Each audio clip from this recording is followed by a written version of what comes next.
Journal entry number 27th of October, 1895.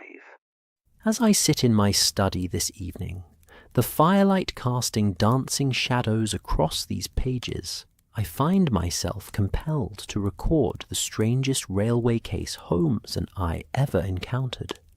One where a fortune in gold sovereigns vanished from a locked carriage hurtling through the Midlands countryside at 50 miles per hour, and where the solution would require us to risk our very lives aboard a speeding locomotive in the dead of night. Even now, years after the events I am about to relate, I can scarcely believe that we emerged unscathed from what Holmes himself later called the most physically perilous investigation of our partnership. But what strikes me most profoundly as I reflect upon those autumn days of 1890 is not the danger we faced, nor even the ingenuity of the criminal scheme itself. Rather, it is the moment when Holmes turned to me in that rattling railway carriage and admitted, with a rare vulnerability I had seldom witnessed, that he feared we might not survive to see the dawn. The case came to us on a grey November morning, arriving as so many of our adventures did, in the form of an urgent telegram. I remember the day with particular clarity, perhaps because it began so unremarkably. I had risen early, as was my habit in those days, and descended to our sitting room at 221B Baker Street, to find Holmes already installed in his favourite armchair, wreathed in the aromatic smoke of his before-breakfast pipe. The newspapers lay scattered about him in that chaotic arrangement, which, I had long since learned, represented a system comprehensible only to his unique mind. "Ah, Watson," he said, without looking up from the Times. "You slept well, I trust. Your breathing suggests the chest complaint that troubled you last week has finally cleared." I smiled at this typical greeting. 3 years of sharing lodgings had accustomed me to Holmes's habit of observing everything while appearing to notice nothing. "Quite cleared, thank you. Mrs. Hudson's mustard plaster proved efficacious after all." "Mrs. Hudson's mustard plaster," Holmes corrected with a slight smile, "combined with your own good sense in finally abandoning those evening walks along the embankment in your shirt-sleeves. The London fog in October is no friend to military men with old campaign wounds." I was about to protest that I had never walked in my shirt-sleeves when I recalled, with some chagrin, that I had indeed done precisely that on several occasions, having grown overheated during my constitution and removed my jacket. That Holmes had observed this, catalogued it, and connected it to my bronchial distress was simply another demonstration of the powers which never cease to amaze me, even in the most mundane domestic circumstances. I was pouring my coffee when the telegram arrived. Mrs. Hudson brought it up herself, which was unusual enough to capture my attention. Our excellent landlady had learned to distinguish between the routine correspondence which she left with the Morning Post and the urgent communications which demanded immediate delivery. The yellow envelope in her hand bore the franking marks of the Central Telegraph Office, and her expression suggested she sensed its importance. "Just come, Mr. Holmes," she said, presenting it to him.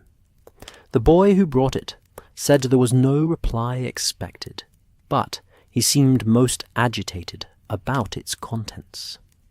Holmes took the telegram with that peculiar intensity of focus that I had learned to recognize as the first stirring of his hunting instincts. His grey eyes, which moments before had been scanning the financial news with polite interest, now fixed upon the envelope with an almost predatory alertness. He opened it with a swift, decisive movement and read the contents in silence. I watched his face as he read, noting the subtle signs that betrayed his reactions. The slight elevation of his left eyebrow, the tightening at the corners of his mouth, the way his fingers drummed once, twice, against the arm of his chair. These were the tells of genuine interest, the physical manifestations of a mind suddenly engaged with a problem worthy of its considerable powers. "Watson," he said at last, his voice carrying that particular note of suppressed excitement that I had learned to associate with promising cases. "How do you feel about a journey to Birmingham?" "Birmingham?" I echoed, setting down my coffee cup. "When?" "Today. Within the hour, if possible." He rose from his chair with that sudden, energetic movement characteristic of him when his interest was truly aroused. "This telegram is from Sir Edmund Brackenridge, the chairman of the London and North Western Railway Company. It seems they have experienced what he describes as an impossible theft from one of their mail trains. The matter is, he assures me, one of utmost delicacy and considerable financial importance." He passed me the telegram, and I read it with growing interest. "Mr. Sherlock Holmes, Baker Street. London stop. Require your immediate assistance in matter of gravest urgency. Stop £12,000, stolen from secured mail carriage en route. Birmingham stop. Theft occurred while train in motion. Stop. All doors remained locked. Stop. Railway company reputation at stake. Stop. Will meet you. Euston Station noon. Train. Stop. Brackenridge, chairman, Len-W. £12,000, I murmured, impressed despite myself by the sum. "That's a considerable fortune." "Indeed," Holmes agreed, already moving toward his bedroom to dress. "But it is not the amount that intrigues me, Watson. It is the method. All the doors remained locked," he says. "A theft from a moving train, from a secured carriage, without forcing entry. Now that, my dear fellow, is a problem worthy of our attention." I must confess that at that moment I failed to grasp the full significance of what Holmes had immediately perceived. To my practical, military-trained mind, the theft seemed mysterious, certainly, but hardly impossible. Surely there must be some explanation, a dishonest guard, perhaps, or a clever picklock, or some other straightforward criminal expedient. But Holmes, as I would later learn, had already begun to formulate a theory that was far more audacious than any I might have imagined. Within the hour, we were in a hansom cab racing through the London streets toward Euston Station. The November morning was damp and grey, with that peculiar quality of light that comes when fog has not quite lifted, but the sun struggles valiantly to penetrate it. The streets were busy with the morning traffic. Delivery wagons, omnibuses, the occasional private carriage of the wealthy making their way to business appointments or social calls. Holmes sat beside me in silence, but it was not the comfortable silence of companionship. Rather, it was the charged quietude of intense mental activity. I could almost see his mind working, turning over the facts presented in the telegram, formulating hypotheses, discarding impossibilities. His fingers drummed against his knee in that characteristic rhythm that signalled deep thought, and his eyes, though they appeared to watch the passing streets, were clearly focused on some interior landscape of logic and deduction. "You have already formed a theory," I ventured, knowing Holmes well enough to read these signs. "Several theories, Watson, each more improbable than the last. The difficulty lies not in explaining how the theft might have been accomplished. There are numerous possibilities, but in explaining how it could have been accomplished given the constraints outlined in Brackenridge's telegram. A locked carriage, a moving train. The apparent impossibility creates a framework that eliminates the conventional approaches. Could not a guard have been bribed? I suggested. An inside man, as it were, with legitimate access to the carriage. An excellent suggestion, and one that Brackenridge and the railway police have doubtless already considered. But if it were that simple, would they have telegraphed for my assistance? No, Watson. There is something here that has baffled the ordinary investigative mind, something that appears, on the surface, to be genuinely impossible. I pondered this as our cab clattered through the streets. Holmes had always maintained that once you eliminate the impossible, whatever remained, however improbable, must be the truth. But what happened when the truth itself appeared to be impossible? How did one begin to unravel a mystery that seemed to defy the basic laws of physical reality? Euston Station, when we arrived, was a scene of controlled chaos.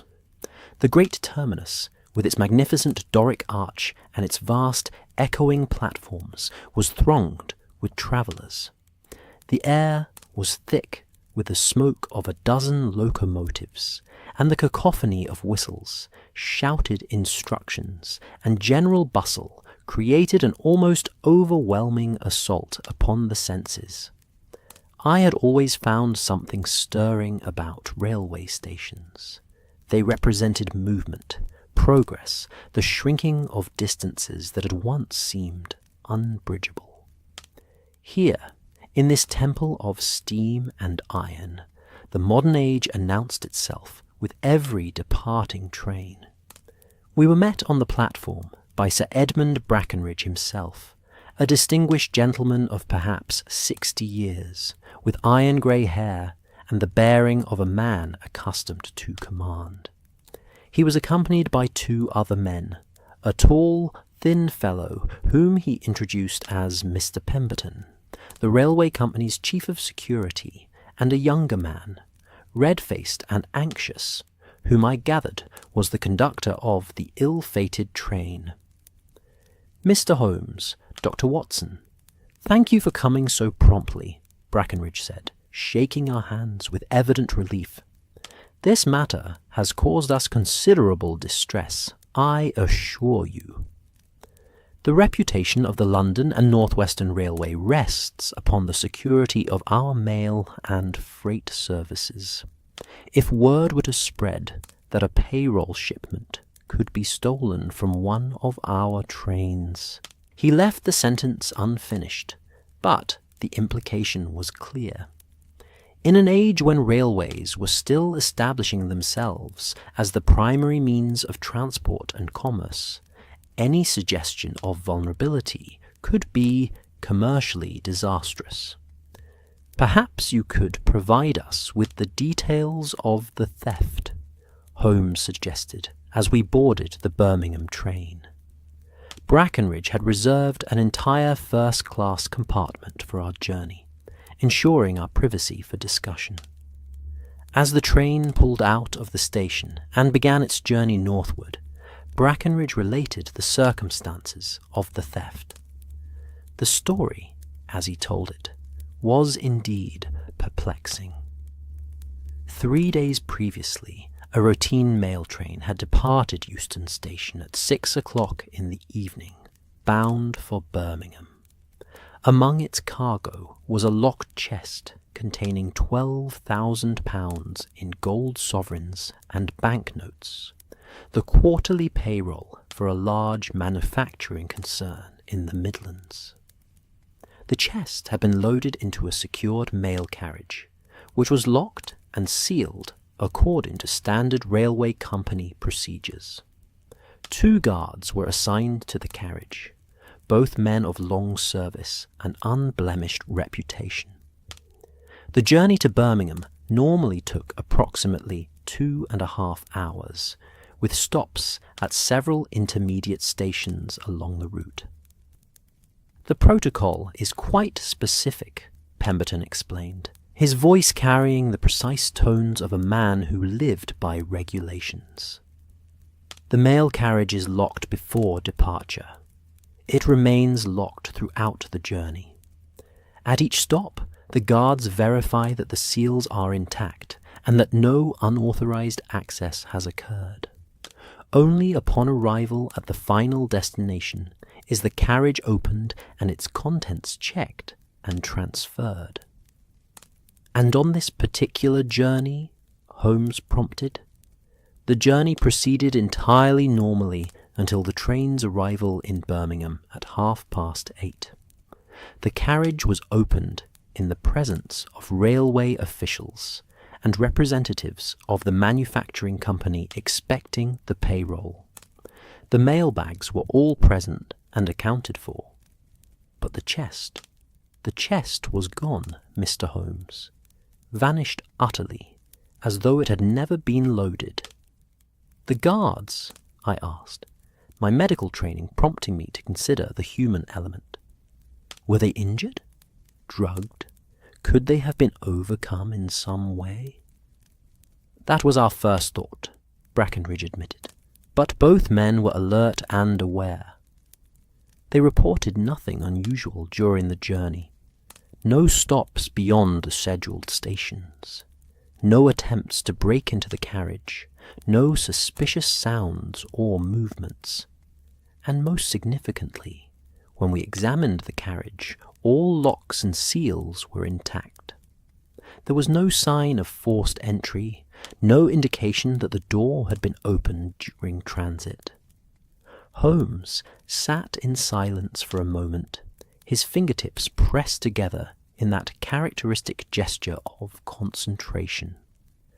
Through the window of our compartment, the London suburbs were giving way to the countryside beyond, and I found my gaze drawn to the passing landscape. The trees had shed most of their leaves, and the fields lay fallow under the grey November sky. It was a melancholy scene, fitting somehow to the mystery we were attempting to unravel. "You mentioned scheduled stops," Holmes said at last. "How many stations does the train stop at between London and Birmingham?" "4, Pemberton replied. "Watford Junction, Tring, Leighton Buzzard, and Rugby." "And at each stop the guards verified the seals?" "So they reported, yes." "How long does the train remain at each station?" Pemberton consulted a small notebook. "Watford, 3 minutes. Tring, 2 minutes. Leighton Buzzard, 2 minutes. Rugby, 5 minutes for a crew change and to take on water." Holmes nodded slowly, and I saw that gleam in his eye that indicated his mind was racing ahead, making connections that I could not yet perceive. "And the chest itself? Can you describe it for me?" "Iron-bound oak," Brackenridge said. "Approximately 3 feet long, 2 feet wide, 18 inches deep. Quite heavy when full. I should estimate perhaps 200 pounds with the gold and notes inside. It required 2 men to lift it." "Secured how?" "2 locks, both requiring separate keys. The keys were held by different officials, one by our cashier in London, one by the receiving agent in Birmingham." I found myself growing increasingly puzzled as Holmes asked these questions. The more details we learned, the more impossible the theft seemed. A 200-pound chest, secured with locks, vanishing from a carriage that remained sealed throughout its journey. It seemed to defy not merely explanation, but the basic principles of physical reality itself. Holmes, however, appeared untroubled by these impossibilities.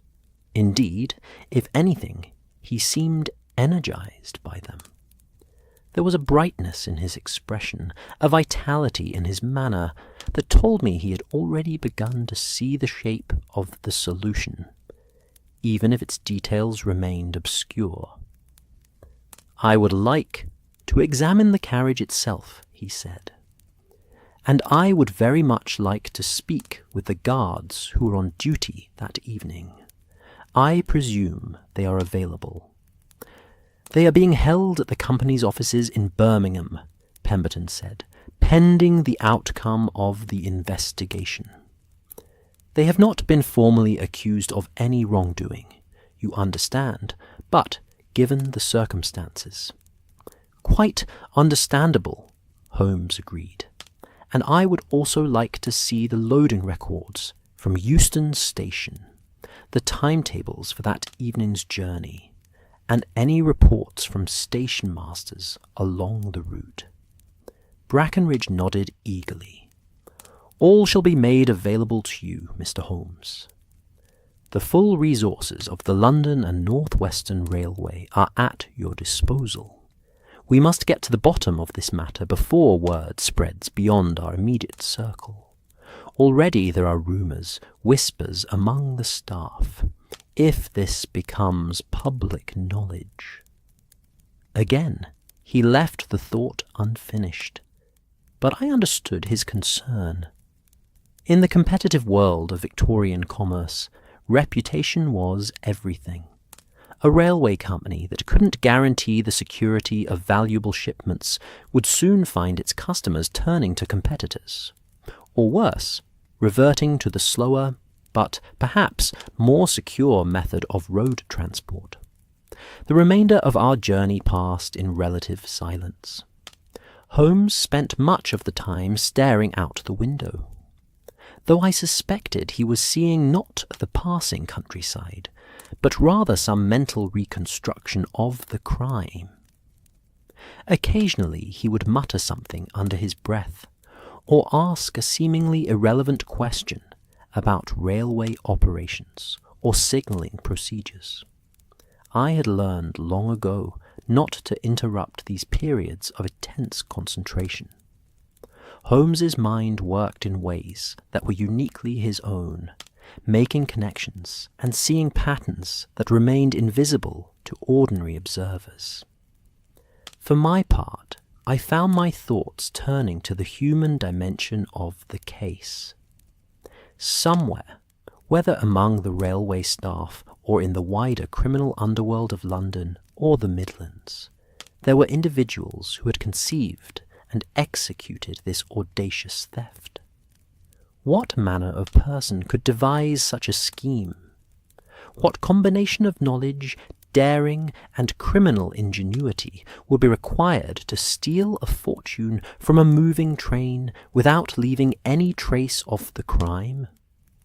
As we approached Birmingham, and I gazed out at the industrial landscape emerging from the November mist, the factory with their tall chimneys, the canals threading through the suburbs, the endless rows of workers' terraces, I found myself reflecting on the changing nature of crime itself. In this age of steam and iron, of telegraphs and railways, of vast new fortunes being made and lost in the space of a single business day, criminality itself was evolving. The footpad and the highwayman were giving way to more sophisticated villains, men who understood the complexities of modern commerce and technology well enough to exploit them for their own nefarious purposes. It was, I thought, both fascinating and troubling, and it made me grateful, not for the first time, that I had the privilege of working alongside a man whose intellect was more than equal to the challenges of this new era. Whatever lay ahead of us in Birmingham, I was confident that Holmes would unravel it. The only question was whether I would have the wit to follow his reasoning when he finally revealed the solution. Little did I know, as our train pulled into New Street Station that afternoon, just how perilous and extraordinary the resolution of this case would prove to be. The Birmingham terminus presented a stark contrast to the orderly grandeur of Euston Station. Where London's great railway hub spoke of imperial confidence and architectural ambition, New Street Station was a monument to industrial pragmatism. All functional ironwork and begrimed glass, its platforms perpetually wreathed in the acrid smoke of countless locomotives. The air itself seemed thicker here, laden with the coal dust and metallic tang that characterized the great manufacturing centres of the Midlands. As we descended from our compartment, I was immediately struck by the purposeful energy of the place. Birmingham was a city that worked, and worked hard. Even at this hour of the afternoon, the platforms teemed with commercial travellers, factory representatives, and the assorted human traffic of Britain's industrial heartland. It was a different world from the genteel boulevards of London's West End, and I confess I felt a certain invigoration in the change of scene. Sir Edmund Brackenridge led us through the crowd with the assurance of a man intimately familiar with the station's geography. We passed through a series of administrative corridors, each more utilitarian than the last, until we emerged onto a side platform where a single carriage stood isolated on a stretch of track, cordoned off with rope, and watched over by a uniformed railway policeman. "This is the car," Brackenridge announced, his voice heavy with the weight of the mystery it represented. "We've kept it exactly as it was found, save for the initial inspection when the theft was discovered." Holmes approached the carriage with an intensity of focus that I had witnessed countless times before, yet which never failed to impress me. He circled it slowly, his keen eyes examining every detail of its construction. It was a standard mail carriage of the type used throughout Britain's railway network, perhaps 30 feet in length, painted in the company's livery of dark green with gold lettering, its sides punctuated by small, barred windows set high in the walls. "The windows," Holmes murmured, more to himself than to our companions. "Too small and too high for a man to pass through, even assuming the bars could be removed." He produced his magnifying lens from his coat pocket and began a meticulous examination of the carriage's exterior. I watched as he inspected the door handles, the lock mechanisms, the very planks of wood that formed the carriage's sides.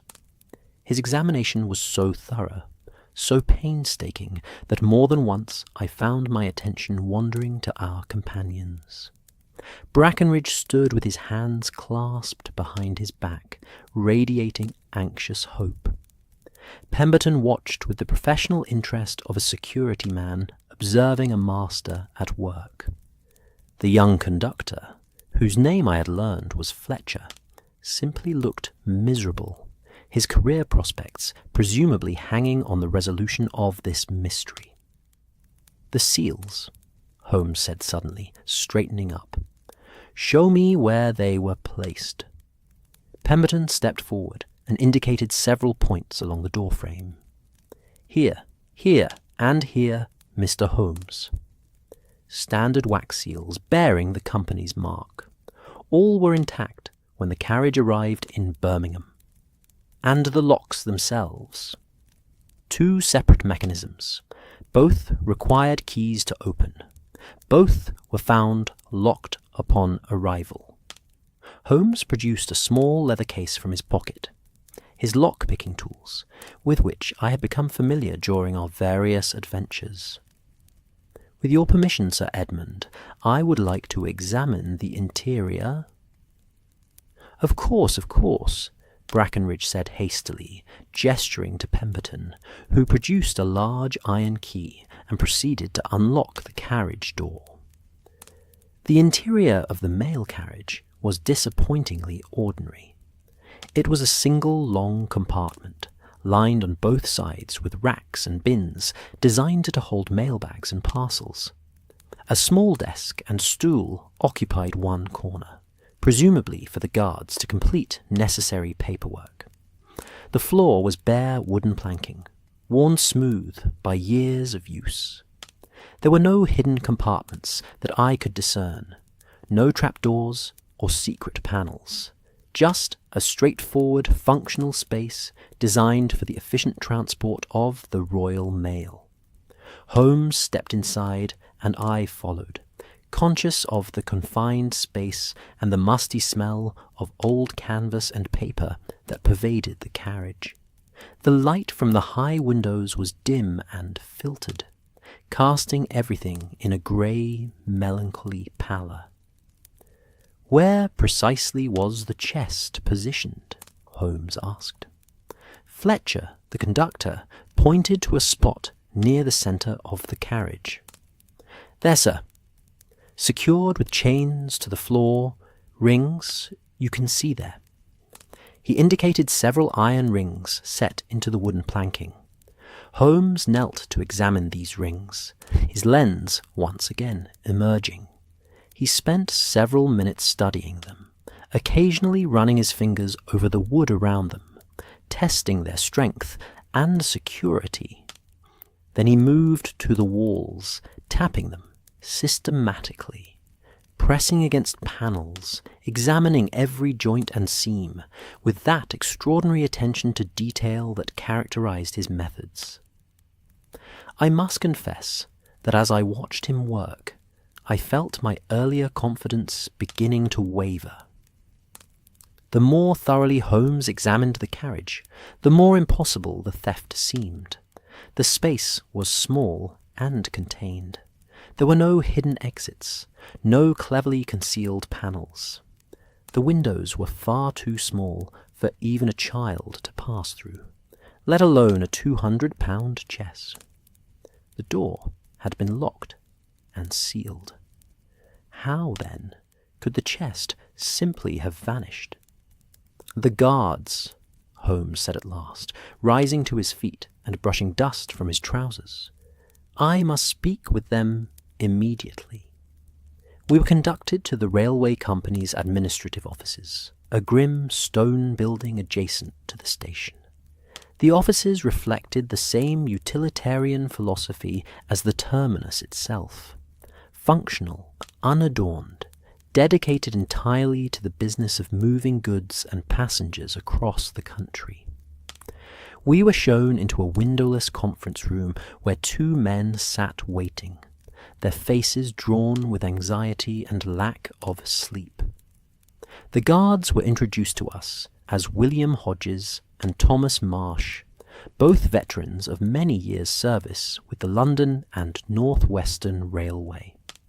Hodges was a stout man of perhaps 50 years, with greying whiskers and the weathered complexion of one who had spent much of his life outdoors. Marsh was younger, perhaps 35, lean and nervous, his eyes darting between Holmes and the railway officials with barely concealed apprehension.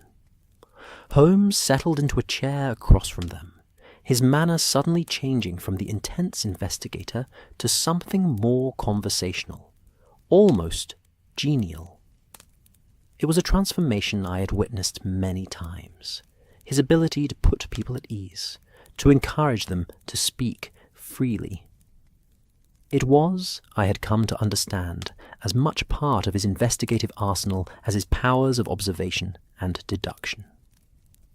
"Gentlemen," he began, "I want you to understand that I am here not to accuse you of anything, but simply to understand precisely what occurred on the evening in question. I need you to take me through the journey from the moment the carriage was sealed in London until its arrival here in Birmingham. Every detail, no matter how trivial it may seem to you, may prove significant." The two guards exchanged glances, and then Hodges, clearly the senior of the pair, began to speak. His account was methodical and precise, the recitation of a man accustomed to following procedures and recording details. The chest, he explained, had been loaded into the mail carriage at Euston Station at approximately 5:30 in the evening. He and Marsh had personally supervised its placement and its securing with chains to the floor rings. The chest had been locked with 2 separate padlocks, and they had verified that both were secure. The carriage door had then been closed and locked, and the wax seals applied by Pemberton himself. "And you remained with the carriage throughout?"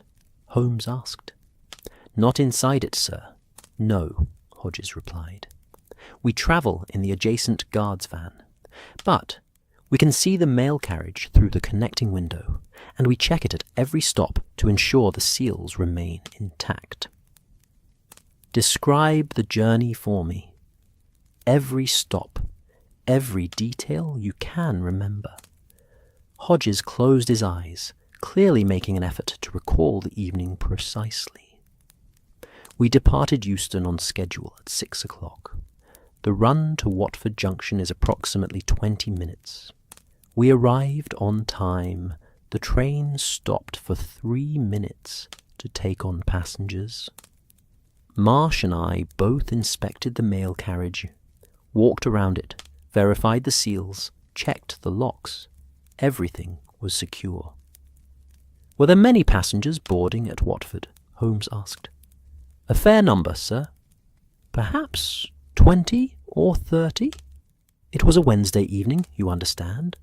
Not as busy as the weekend trains, but respectable traffic. Continue, please. From Watford to Tring is another 20 minutes or so. Again, we arrived on schedule, stopped for 2 minutes. Again, we inspected the carriage. All secure. Same at Leighton Buzzard. 2-minute stop, brief inspection, everything in order." "And Rugby," Holmes prompted. "Rugby was a longer stop. 5 minutes, as is standard. There's a crew change there, and the locomotive takes on water." Marsh and I used the time to make a more thorough inspection of the mail carriage. We walked around it completely, tested the locks, and examined the seals closely. Everything was exactly as it should be. "You saw no one approach the carriage? No unusual activity around it?" Both guards shook their heads emphatically. "The mail carriage was in the middle of the train, sir." Marsh spoke for the first time, his voice higher and more nervous than Hodges's steady baritone. "Difficult for anyone to approach without being seen, and we were watching it the whole time." "From Rugby to Birmingham," Hodges continued, "is about 40 minutes, an uneventful run. We arrived at New Street Station at 8:30, exactly on schedule. The carriage was unlocked in the presence of Mr. Pemberton and representatives from Midland Manufacturing. The mailbags were all present, but the chest—" He spread his hands helplessly. "Gone, sir. Simply gone, as though it had never been loaded at all." Holmes sat in silence for a moment, his fingertips pressed together, his eyes fixed on some point in the middle distance. I had learned to recognize this posture. It signaled deep concentration, his remarkable mind sorting through facts, weighing possibilities, constructing and discarding theories with dizzying speed. "The chains that secured the chest," he said at last. "Were they still in place?" Hodges looked puzzled. "I'm not certain, sir. Mr. Pemberton consulted his notes. The chains were found coiled on the floor, Mr. Holmes." "The padlocks that had secured them to the chest were missing," Holmes repeated softly. "Not unlocked and left behind, but missing entirely." "That's correct. Interesting." Holmes turned back to the guards. "Tell me, gentlemen, about the other cargo in the carriage, the mail bags. Were they disturbed in any way?" "Not that we could tell, sir," Marsh said. "They were stacked just as we'd left them. None appeared to have been opened or tampered with. And the desk in the corner, the stool, were they in their usual positions? Both guards nodded. Everything else was exactly as it should be, Mr. Holmes, Hodges said. Only the chest was gone. I found myself increasingly bewildered by Holmes's line of questioning. He seemed to be establishing that the theft was indeed impossible, that nothing about the carriage had been disturbed except for the vanished chest itself. How did this advance our understanding of the crime? Holmes rose from his chair and began to pace the small conference room, his hands clasped behind his back. Let me be certain I understand the timeline correctly. The carriage was sealed at Euston at approximately 5:30. It was opened in Birmingham at 8:30. That's a span of 3 hours, during which time the train made 4 stops of varying duration. The carriage was inspected at each stop and found to be secure. Yet, somewhere during those 3 hours, a 200-pound chest vanished from a locked and sealed compartment, without disturbing anything else in the carriage, and without leaving any trace of forced entry. That's the sum of it, Mr. Holmes, Brackenridge said heavily. You see our difficulty. It seems to defy rational explanation. On the contrary, Holmes said, and I detected a note of excitement in his voice. It demands a rational explanation. The impossible has occurred. Therefore, our understanding of what is possible must be incomplete. The chest did not dematerialize.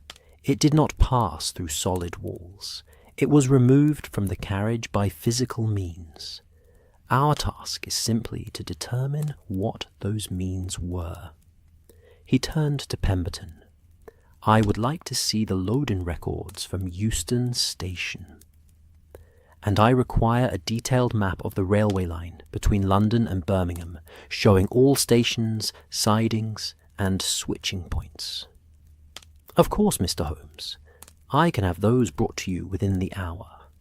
Excellent. In the meantime, Watson and I shall return to the carriage for a more thorough examination. There is something I wish to verify. As we walked back through the administrative corridors toward the platform, I ventured to ask Holmes what had captured his attention. You've noticed something, haven't you? Some clue that has escaped the rest of us. Holmes smiled, but it was an enigmatic smile that gave nothing away.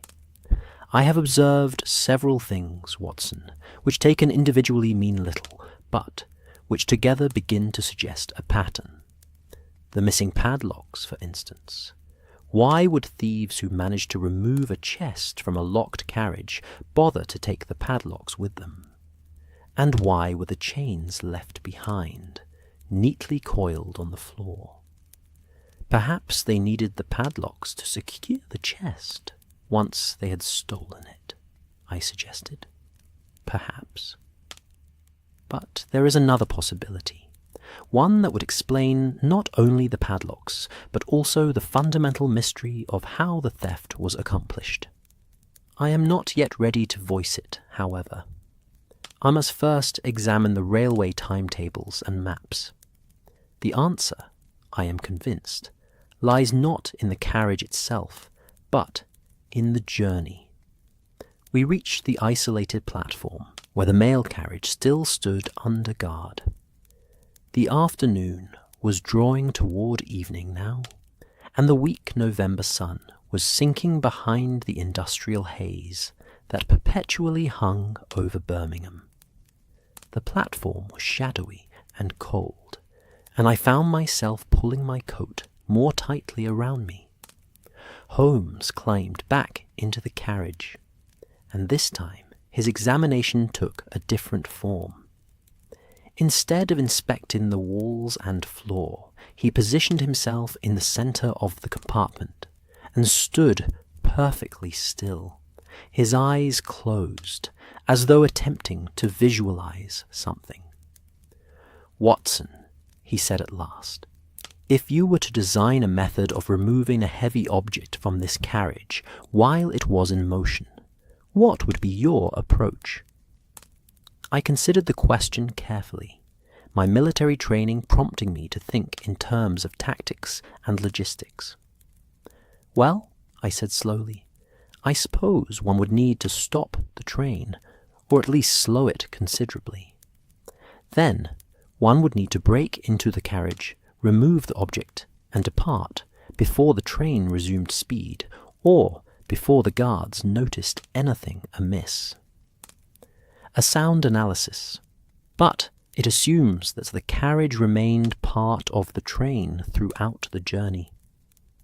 I stared at him. I don't follow. What if the carriage itself was removed from the train?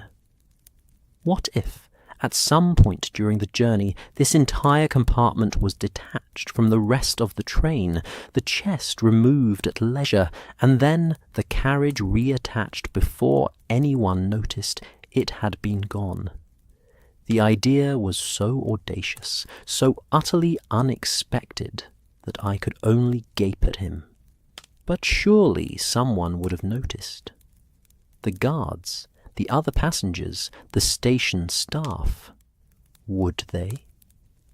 Holmes's eyes gleamed with that peculiar intensity that indicated his mind was racing ahead, seeing connections and possibilities that remained invisible to me. "Consider, Watson. The guards check the carriage at each station and find it secure. But between stations, they are in the adjacent guard's van. The carriage is behind them. They cannot see it directly, and the passengers in the coaches further back would see only the mail carriage they expect to see. They would have no reason to notice if it was briefly absent and then returned." "But the coupling," I protested. "Surely uncoupling a carriage from a moving train would be noticed. The change in weight, the motion? Not if it were done at a switching point, where trains routinely slow down and where there is often some jerking and irregular motion as carriages are directed onto different tracks. And not if it were accomplished by someone with intimate knowledge of railway operations and access to the switching mechanisms." I felt a chill that had nothing to do with the November cold. If Holmes was right, and his theories rarely proved incorrect, then we were dealing with criminals who possessed not only audacity and careful planning, but also detailed technical knowledge and very likely accomplices among the railway staff itself. "You think there are insiders involved?" I said. "I think," Holmes replied carefully, "that this crime required knowledge and resources beyond what ordinary thieves possess. Whether that knowledge came from corrupt employees or from criminals who had studied railway operations extensively remains to be determined. But yes, Watson, I believe we are dealing with a conspiracy, not a simple theft. And conspiracies leave traces. Men must communicate with one another. Plans must be made. Resources must be gathered. Our task is to find those traces." He jumped down from the carriage with sudden energy. "Come, Watson, we have much to do before nightfall. I must examine those maps and timetables, and I must send several telegrams to inquiries along the railway line. If my theory is correct, then somewhere between London and Birmingham, this carriage was briefly diverted onto a siding. The chest was removed, and the carriage was then returned to the main line. Finding that location is now our priority." As we walked back toward the administrative offices, I found my mind reeling with the implications of Holmes's theory. If he was right, and increasingly I believed he must be, then we were indeed dealing with criminals of extraordinary sophistication. The precision required to detach and reattach a carriage without detection, the timing necessary to accomplish this during the brief intervals between stations, the inside knowledge of railway operations and signalling procedures. All of it spoke to a level of planning and expertise that was genuinely alarming. And yet, as I glanced at Holmes, striding purposefully beside me, his face animated with the thrill of the intellectual chase, I felt a surge of confidence. Whatever lay ahead, whatever dangers or complications this case might present, we would see it through. We would find these criminals and bring them to justice. It was, after all, what we did. Though I could not have known it then, as the evening shadows lengthened across the Birmingham terminus, our investigation was about to take us into far more perilous waters than either of us had anticipated. The evening found us ensconced in a private office within the railway company's administrative building, surrounded by what appeared to be every map, timetable, and operational document the London and North Western Railway possessed. Holmes had commandeered a large table, upon which he had spread an impressive array of papers, and he now bent over them with the intensity of a medieval scholar poring over ancient manuscripts. I sat in a leather chair near the window, watching the last light fade from the Birmingham sky, and attempting to make sense of the materials Holmes had requested. There were detailed maps showing every mile of track between London and Birmingham, technical diagrams of switching mechanisms, logs of train movements for the week in question, and personnel records for station masters and switching operators along the route. To my untrained eye, it was an overwhelming mass of data, but Holmes moved through it with the confidence of a man who knew exactly what he sought. "Watson," he said without looking up, "what do you know of railway switching operations?" I confess the question caught me unprepared. My knowledge of such matters was limited to what any regular passenger might observe. Very little, I'm afraid. I know that trains can be directed from one track to another at certain junctions, and that this is accomplished through some mechanical means, but the specifics are beyond me. Then allow me to educate you, for I believe the mechanics of switching will prove central to our case. Holmes straightened up and gestured me over to the table, where he had isolated a particularly detailed diagram. You see here the typical configuration of a switching station. Multiple tracks converge at a single point, and through the manipulation of these switches, he indicated a series of mechanical components in the diagram. A train can be directed onto any of several different routes. He traced a path with his finger. Now, imagine a train travelling from London to Birmingham. At certain points along the route, there are switching stations where tracks diverge, one continuing to Birmingham, others leading to sidings, freight yards, or branch lines. The switches are controlled either manually by a signalman or, at major stations, by a system of levers in a signal box. "I follow you so far," I said, though I was not entirely certain where this technical lesson was leading. "The key point, Watson, is this. With the proper knowledge and access, a single carriage could be detached from a train and diverted onto a siding at one of these switching points. The remainder of the train would continue on its journey, none the wiser. The carriage, now isolated on the siding, could be opened at leisure, its contents removed, and then, and here is the truly clever part, It could be reattached to a later train and sent on to its destination, appearing to have been part of that train all along.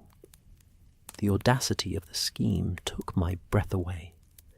But surely such an operation would require perfect timing. And what of the guards who were supposedly watching the carriage throughout the journey? As to timing, yes, precision would be essential. But consider the schedule. Holmes pulled forward one of the timetables. Trains run with remarkable regularity on this route. A criminal with access to the schedules would know exactly when trains would pass through any given switching point.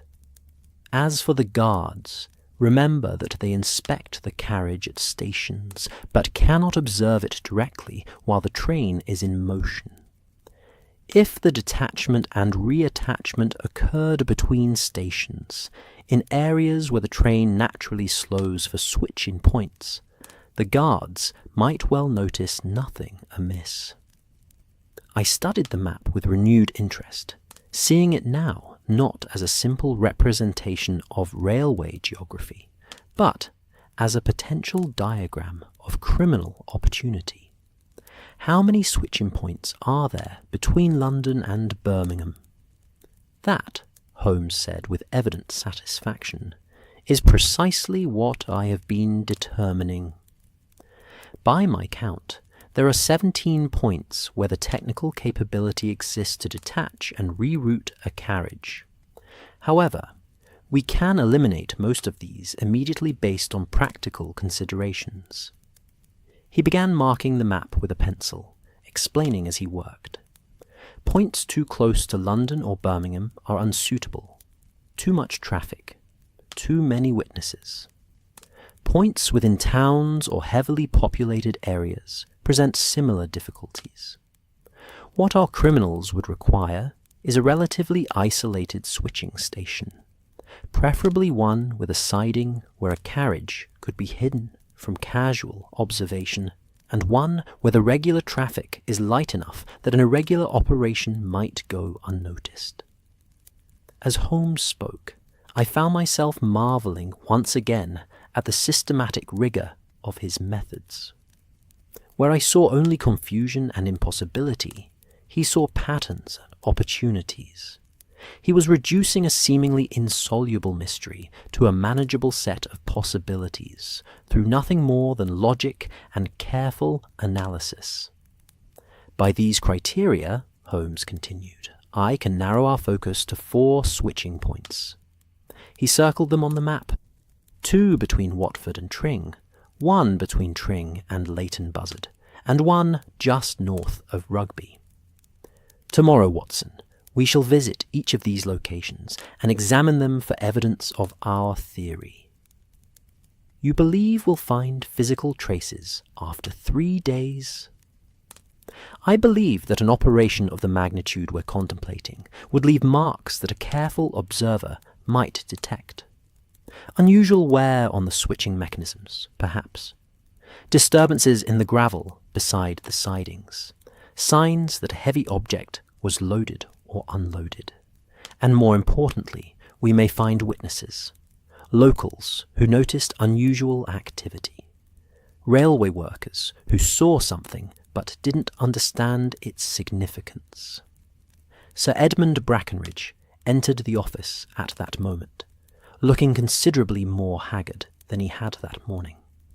The strain of the past few days was evident in his face, and I felt a surge of professional sympathy. The man was clearly suffering under the weight of this crisis. "Mr. Holmes, have you made progress?" he asked, with evident anxiety. "Considerable progress, Sir Edmund. I have formed a working theory of how the theft was accomplished, and tomorrow Dr. Watson and I shall begin the process of proving or disproving that theory through field work. I shall require access to railway transportation, ideally a small locomotive or inspection carriage that can stop at irregular points along the line. Whatever you need shall be provided," Brackenridge assured him. "I cannot tell you what a relief it is to see you approaching this methodically. The railway police have been utterly baffled." "The railway police," Holmes said diplomatically, "are excellent men for dealing with ordinary theft and disorder. But this case required a different sort of expertise. Tell me, Sir Edmund, do you keep records of your employees, particularly those who have left the company's service in recent months?" Brackenridge looked puzzled. "We maintain such records? Yes. Why do you ask?" "Because I suspect that someone with intimate knowledge of railway operations is involved in this theft. That knowledge might have been acquired through employment with your company or a similar railway concern. I would like to review the records of any employees dismissed or voluntarily departed in, say, the past 6 months, particularly those who worked in positions related to switching operations or train dispatch." "I'll have the records brought to you first thing in the morning," Brackenridge promised. "Is there anything else you require?" Holmes considered for a moment.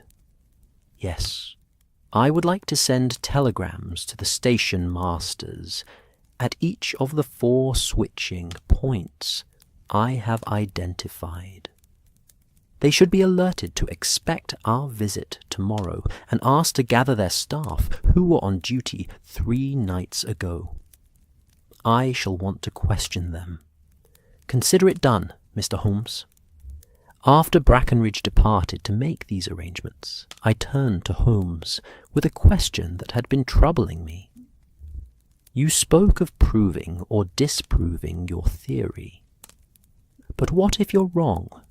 What if the theft was accomplished by some other means entirely?" Holmes smiled at me with genuine warmth. "An excellent question, Watson, and one that demonstrates why your presence on these investigations is so valuable. You keep me honest, as it were, reminding me to question my own assumptions. You're quite right. I could be entirely wrong. My theory, however elegant it may seem, is based on deduction rather than direct evidence. Tomorrow's fieldwork will determine whether that deduction corresponds to reality. And if it doesn't, then we shall formulate a new theory and test that. Science, Watson, whether applied to chemistry or criminology, advances through a process of hypothesis and verification. We observe, we theorize, we test. If our theory fails, we learn from that failure and try again. It is a humbling process, but ultimately a reliable one. We had dinner that evening at our hotel, a comfortable establishment near the station that catered primarily to commercial travellers. The dining room was populated with a fascinating cross-section of Victorian business life. Cotton merchants discussing orders, factory representatives comparing notes on machinery, railway officials like ourselves absorbed in their own concerns. It struck me that this was the real heart of Britain's commercial empire, not the gentlemen's clubs of London or the trading floors of the Stock Exchange, but these provincial hotels and railway stations where the actual work of moving goods and capital was conducted. Holmes was preoccupied throughout the meal, his mind clearly still working through the details of his theory. I had learned not to disturb him during these periods of intense concentration, so I occupied myself with my own thoughts and observations. I found myself reflecting on the nature of criminal intelligence. The thieves we sought, if Holmes's theory was correct, possessed a formidable combination of technical knowledge, organizational ability, and sheer audacity. They had identified a vulnerability in what most people would consider an utterly secure system, and they had exploited it with apparent success. It was, in its way, a remarkable achievement, even if it was one I could never condone.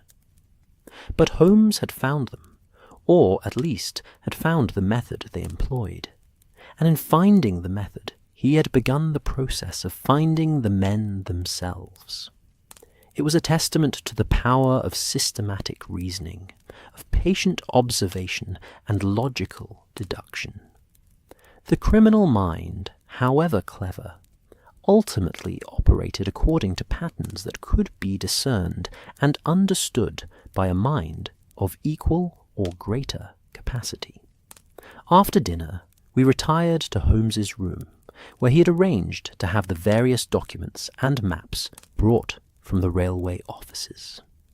He spent another hour poring over them, occasionally making notes in his pocketbook, before finally declaring himself satisfied with the preparations for the following day. "We shall depart at first light," he informed me. "I've arranged with Brackenridge for a small inspection engine and a single carriage to be at our disposal. We'll travel the route from London to Birmingham, stopping at each of the 4 switching points I've identified. With any luck, by tomorrow evening we shall have confirmed my theory and identified the specific location where the theft occurred. And then, my dear Watson, the game becomes considerably more dangerous. For having found where the crime occurred, we must next find who committed it, and that will require us to set a trap." I felt a familiar mixture of apprehension and excitement at these words. Holmes's traps, I had learned, often placed us in situations of considerable personal risk, but they also tended to produce results, and I had long since accepted that such risks came with the territory of our partnership. We rose early the following morning, breakfasting quickly before making our way to the station in the grey pre-dawn light. The inspection engine that awaited us was a compact, powerful machine, its brass fittings gleaming despite the early hour. The driver, a grizzled veteran named Cooper, greeted us with professional courtesy and assured Holmes that he was entirely at our disposal for the day. "Where to first, sir?" he asked, as we climbed into the small passenger compartment attached to the engine. Holmes consulted his map. "We'll start with the switching point at Boxmoor, between Watford and Tring. It's approximately 20 miles north of London. I want to examine it thoroughly before the morning traffic becomes too heavy." The journey through the early morning countryside had a quality of unreality about it.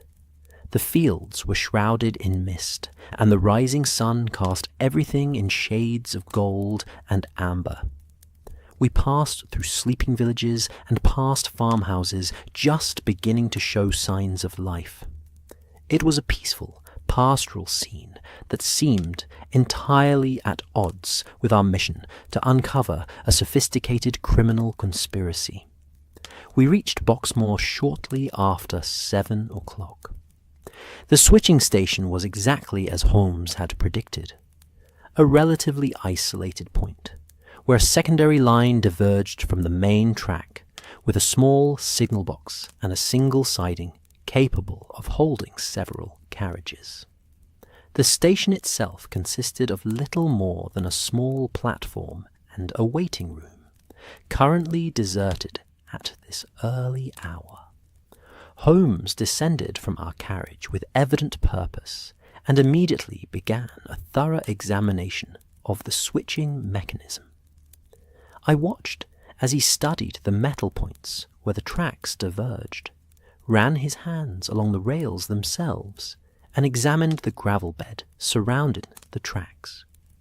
His concentration was absolute, and I knew better than to interrupt. The station master, alerted by Brackenridge's telegram, emerged from the signal box and approached us with obvious curiosity.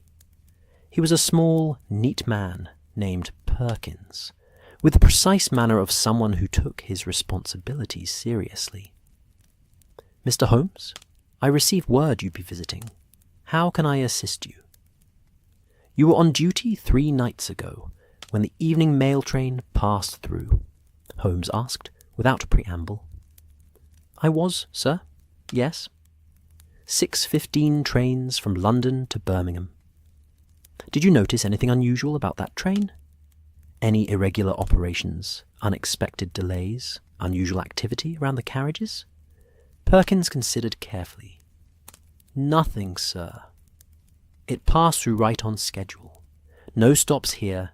It's an express service and doesn't stop at Boxmoor.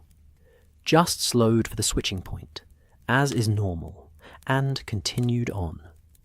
Holmes nodded, apparently unsurprised by this response. "And after it passed, did you observe any other activity on the tracks? Any trains using the siding, perhaps?" "Not that evening, sir. The siding's mainly used for freight, and there were no scheduled freight movements. It's been empty for several days, in fact." I could see Holmes mentally crossing this location off his list of possibilities. The absence of any suspicious activity, combined with whatever he'd observed during his examination of the tracks, apparently convinced him that this was not the site of the theft. We continued northward, stopping next at a switching point near Tring. This location proved more promising. The siding here was longer and more secluded, screened from the main track by a line of trees. Holmes's examination of the switching mechanism was even more thorough than at Boxmoor, and I saw his expression sharpen with interest as he studied the gravel beside the rails. "Watson," he called, beckoning me over, "look here. What do you observe?" I knelt beside him and examined the area he indicated. The gravel showed signs of recent disturbance, areas where it had been displaced or compressed, forming shallow depressions in regular patterns. "Someone has been here recently," I ventured. "Moving something heavy, perhaps?" "Precisely. Look at the spacing of these depressions.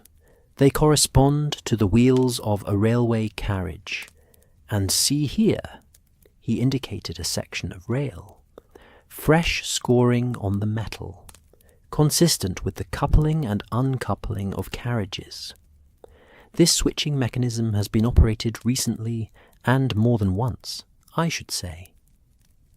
The station master at Tring, a younger man named Blackwell, confirmed that there had indeed been unusual activity 3 nights previous. "Thought it was odd at the time," he admitted. "Shortly after the evening mail train passed through, couldn't have been more than 10 minutes later, I saw a light on the siding, went to investigate, thinking perhaps a carriage had been left behind by mistake. But by the time I got there, whatever it was had gone." "Did you report this?" Holmes asked sharply. Blackwell looked uncomfortable. "Didn't seem important, sir."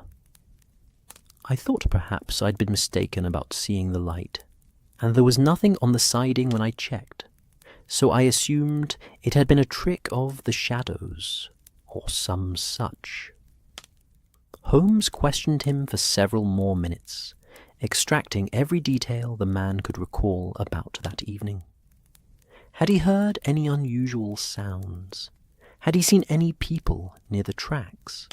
Had there been any other trains passing through at that time? Blackwell's answers painted a picture of brief, suspicious activity that had occurred precisely when Holmes's theory suggested the theft had taken place. The timing was too perfect to be coincidental. After leaving Tring, Holmes was visibly energized. "We have our location, Watson. The carriage was detached from the mail train at this switching point, diverted onto the siding, and held there while the chest was removed.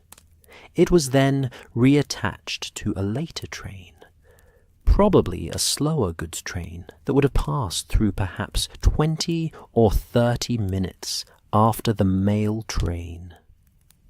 But surely the guards would have noticed the carriage being detached, I protested. Would they? Remember, the train slows at switching points. There is always some jostling and irregular motion. And if our criminals included someone in the guards' van or the locomotive crew, someone who could distract the guards at precisely the right moment, or who could manipulate the coupling without their knowledge, then the detachment might well go unnoticed until the next station, by which time the carriage would already have been reattached and the theft completed. The implications were staggering. We were dealing not with ordinary thieves, but with a sophisticated criminal organization that had infiltrated the railway company itself.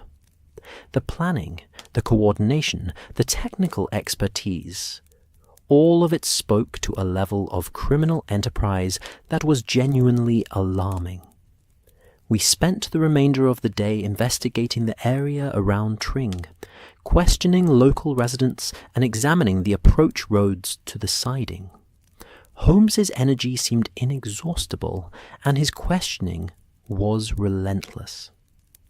By the time evening fell, and we returned to Birmingham, we had accumulated a substantial body of evidence supporting his theory. But we had also attracted attention. As our inspection engine pulled into New Street Station, I noticed a man watching us from the platform. A rough-looking individual who seemed to take a keen interest in our arrival before melting away into the crowd. It was a small thing, easily overlooked, but it sent a chill down my spine. Holmes had noticed him too. "We are no longer hunting alone, Watson," he said quietly. "Our quarry now knows they are being pursued. The game is afoot in earnest." That evening, as we settled once more into the railway company's administrative offices, I found myself reflecting on the curious alchemy by which raw facts transform themselves into coherent narrative. We had begun with an impossibility, a locked chest vanishing from a sealed carriage, and through Holmes's methodical investigation, that impossibility had resolved itself into a series of concrete, verifiable actions. What had seemed like sorcery was revealed to be merely sophisticated planning and technical knowledge, though no less impressive for that revelation.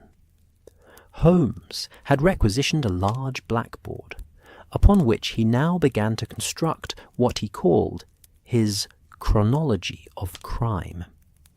With chalk in hand, he moved with the purposeful energy of a lecturer, preparing to demonstrate a mathematical proof.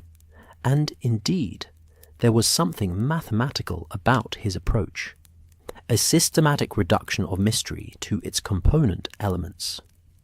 "Let us establish what we know with certainty," he began, writing as he spoke. At 5:30 on the evening in question, the chest containing £12,000 was loaded into the mail carriage at Euston Station. 2 guards, Hodges and Marsh, verified its presence and security. The carriage was locked and sealed at 5:45. The train departed at 6 o'clock. He drew a line across the board, creating a timeline. At 6:20, the train passed through Boxmoor without incident.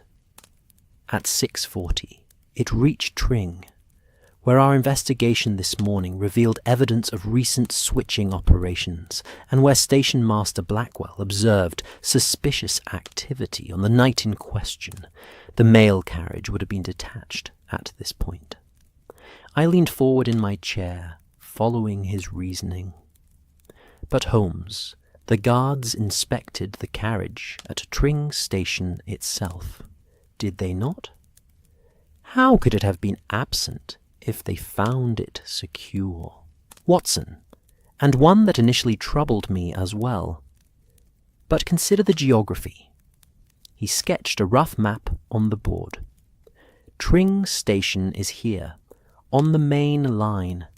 The switching point, where the carriage was detached, is approximately half a mile north of the station.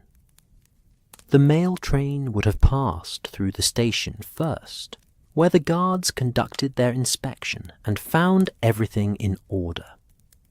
It was only after leaving the station, as the train approached the switching point, that the carriage was detached. But then, how was it present when they inspected it at Leighton Buzzard, the next station? Holmes's eyes gleamed with the satisfaction of a puzzle solver revealing the crucial detail. Because, my dear Watson, it was reattached to a different train, one that arrived at Leighton Buzzard before the mail train continued on from Tring. While the mail train made its scheduled stop at Tring Station, our criminals were working swiftly at the switching point. They detached the carriage, diverted it onto the siding, removed the chest, and then reattached the carriage to a goods train that was scheduled to pass through approximately 15 minutes later. I struggled to visualize the sequence of events. You're suggesting that the carriage the guards inspected at Leighton Buzzard was not the same carriage they had inspected at Tring Station. Not at all. It was precisely the same carriage, but it had taken a different route to reach Leighton Buzzard.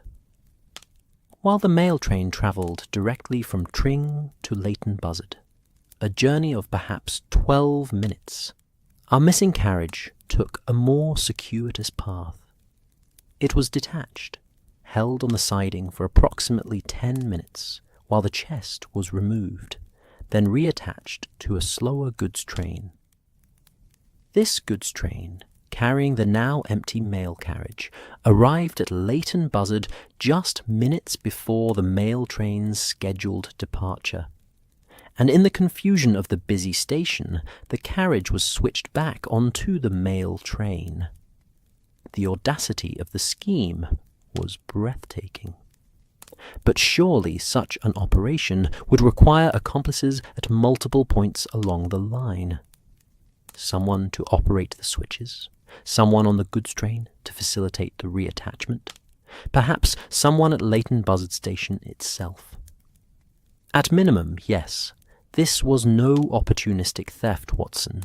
It required careful planning, precise timing, and coordination among several individuals, at least some of whom must have been railway employees. Which brings us to the next phase of our investigation. He turned to a stack of personnel records that Brackenridge had provided earlier in the day. I spent much of this afternoon reviewing the employment history of every individual who worked along this section of the line in the past year. Most showed nothing suspicious. Long-term employees with unblemished records, men who had been with the company for decades. But 3 names caught my attention. Holmes pulled 3 files from the stack and laid them on the table before me. First, Albert Newcomb, formerly a switching operator at Tring, dismissed 4 months ago for chronic intoxication while on duty. Second, Thomas Graves, a guard who resigned his position 2 months ago, citing family obligations.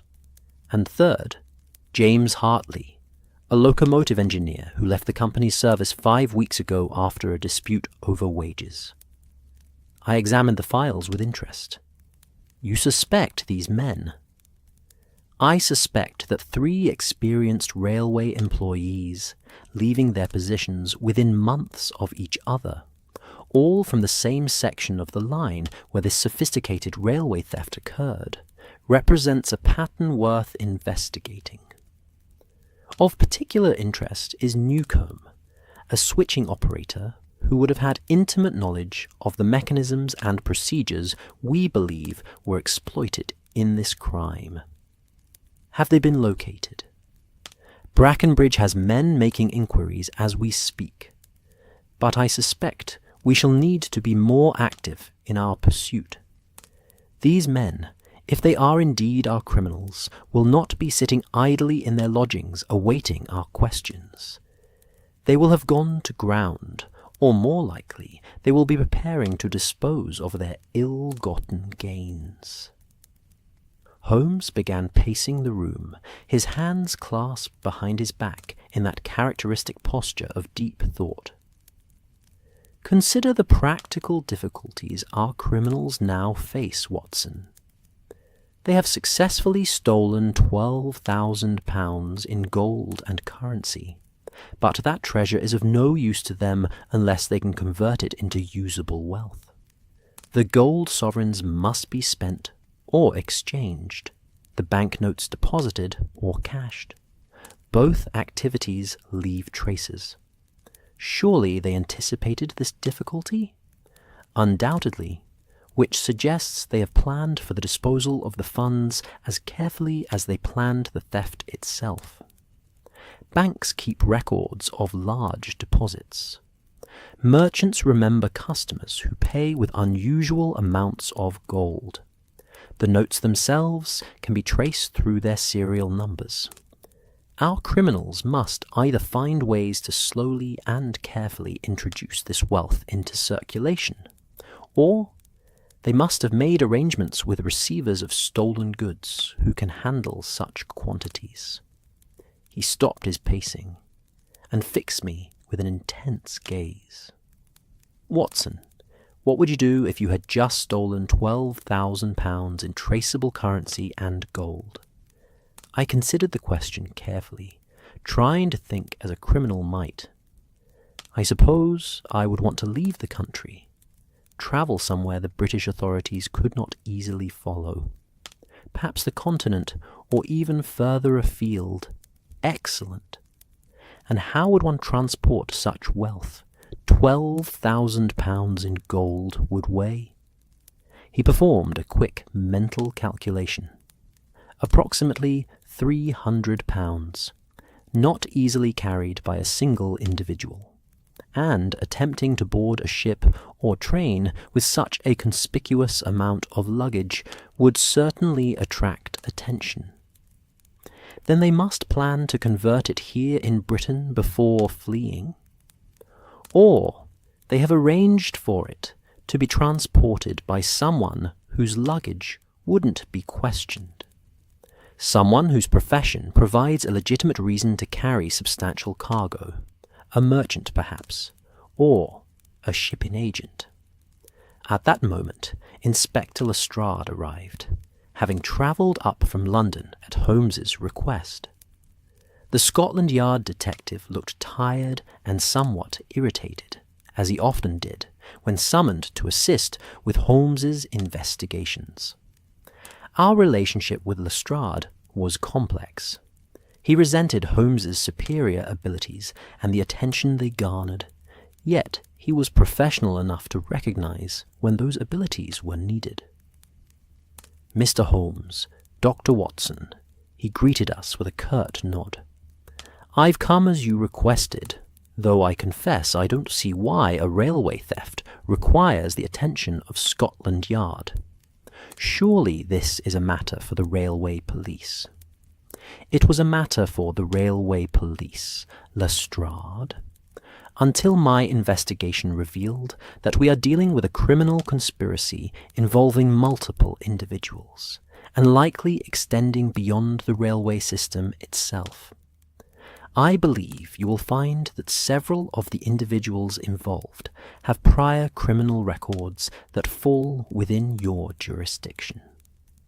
Holmes quickly summarized our findings, and I watched Lestrade's expression shift from skepticism to grudging interest as the sophistication of the scheme became apparent. Whatever his feelings about Holmes personally, Lestrade was a competent detective who could recognize genuine criminal ingenuity when it was explained to him. "You say 3 former railway employees are suspected?" Lestrade asked, pulling out his notebook. "Give me their names and descriptions. I'll wire London and have inquiries made." As Holmes provided the details, I found my attention drawn to the window, where the evening had fully settled over Birmingham. The industrial city glowed with 1,000 lights, factories working through the night, street lamps illuminating the thoroughfares, the occasional spark from a locomotive in the railway yards. It was a scene of ceaseless human activity, and somewhere in that vast, teeming landscape, our criminals were moving, planning, perhaps even now arranging to dispose of their stolen fortune. "There's another element we must consider," Holmes said, interrupting my reverie. "The man Watson observed watching us at the station this evening. Our investigation has not gone unnoticed. The criminals know, or at least suspect, that we've identified their method. They will be taking precautions." Lestrade frowned. "That could complicate matters. If they flee before we can identify and locate them—" "I do not believe they will flee," Holmes interjected. "Not yet. They cannot easily transport their stolen funds, and they cannot leave it behind. No, they will stay close to Birmingham, at least until they have made arrangements for the money's disposal. That gives us a narrow window of opportunity, but a window nonetheless." "What do you propose?" I asked. Holmes moved to the blackboard and began writing again, this time creating a list. "We must pursue several lines of inquiry simultaneously. First, we must locate the 3 former railway employees and determine their current whereabouts and activities. Second, we must investigate local receivers of stolen goods, individuals who might have the resources and connections to handle such a large quantity of traceable currency. Third, we must monitor the banks and major merchants in Birmingham for any suspicious transactions involving large amounts of gold or currency." "That's a substantial undertaking," Lestrade observed. "I have only limited men available." "Then we must be strategic in our approach." "Lestrade, I want you to focus on locating Newcombe, Graves, and Hartley. Use whatever resources Scotland Yard can provide. Meanwhile, I shall investigate the receivers and financial aspects.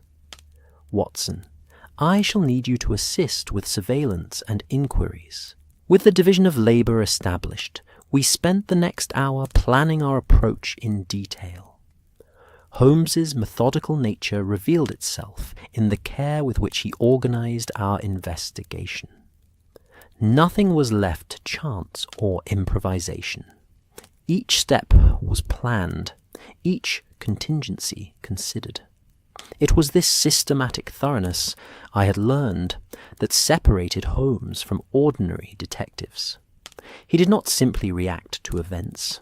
He anticipated them, planned for them, and positioned himself to exploit them. By the time we concluded our planning session, it was nearly midnight. Lestrade departed to begin his inquiries, and Holmes and I made our way back to our hotel through the dark Birmingham streets.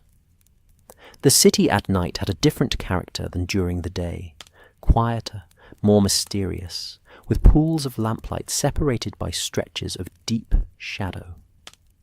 "You are troubled, Watson," Holmes observed as we walked. "I can see it in your bearing." "I am concerned about the man who was watching us," I admitted. "If the criminals are aware of our investigation, they may take action to prevent our success.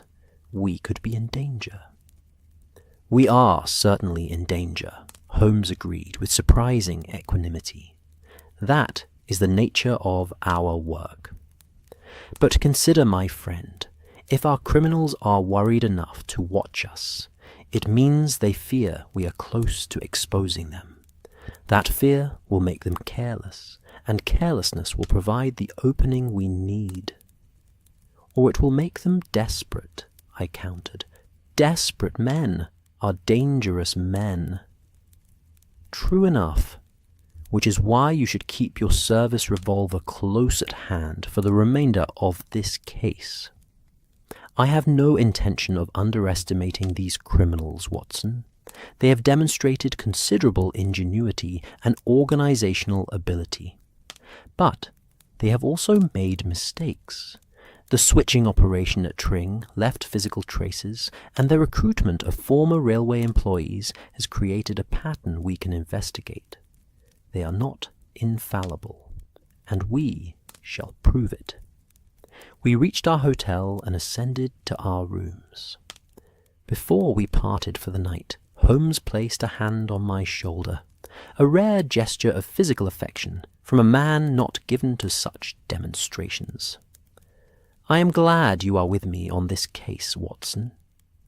Before this business concludes, I suspect we shall need all our combined resources of courage and determination. The thieves we pursue are not common criminals. They have shown themselves capable of remarkable planning and execution. They will not be captured easily. We have faced dangerous adversaries before, I reminded him. Indeed, we have. And we have prevailed. But I have learned never to take success for granted. These men have already demonstrated their willingness to engage in criminal activity on a grand scale. We must assume they will be equally willing to use violence if cornered. With this sobering thought, we retired to our respective rooms. I found sleep difficult that night, my mind turning over the various elements of the case. The sophistication of the theft, the network of conspirators it implied, the shadowy figure watching us at the station. All of it suggested that we were indeed dealing with criminals of unusual capability. And yet, as I lay in the darkness listening to the distant sounds of the city, I felt a curious sense of anticipation rather than dread. This was what we did, Holmes and I. We pursued wrongdoers. We unravelled mysteries. We brought order to chaos. The danger was real, but so was the satisfaction of employing one's faculties in pursuit of justice. I thought of Holmes in the next room, likely still awake, his mind continuing to work through the case, even as his body rested. I thought of Lestrade, probably already on a night train back to London, beginning the inquiries that would locate our suspects. I thought of the criminals themselves, wherever they were, believing themselves safe, unaware of how thoroughly their method had been penetrated and their movements anticipated. The game was indeed afoot, as Holmes liked to say, and before many more days had passed, we would see it played to its conclusion. Whether that conclusion would come peacefully or violently, safely or dangerously, remained to be seen. But come it would, as surely as the dawn that was even now beginning to lighten the eastern sky. I rose early, dressed quickly, and went to Holmes's room to find him already awake and engaged in correspondence. Several telegrams lay on his desk, and he was in the process of composing another. Ah, Watson, excellent timing. I have received responses to several inquiries I dispatched last night. Lestrade has located the current address of Thomas Graves. He is lodging in a boarding house in the Digbeth district, not 3 miles from here. I have arranged for us to meet Lestrade there in 1 hour. We shall pay Mr. Graves a visit and see what he can tell us about the activities of his former colleagues. Do you think he will cooperate? Holmes smiled grimly. I think Mr. Graves will find cooperation far preferable to the alternative. We have evidence, we have witnesses, and we have a theory that explains the crime. What we need now are names, the names of everyone involved in this conspiracy. And Mr. Graves, I suspect, will be very willing to provide those names in exchange for leniency. As we prepared to depart, I checked my revolver, loading it carefully and securing it in my coat pocket. Holmes observed this with approval.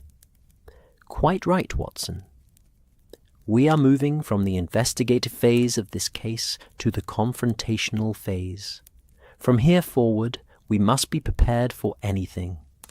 And with that cheerful observation, we set out into the Birmingham morning, bound for what I hoped would be a breakthrough in the case, but what I feared might prove to be something considerably more dangerous.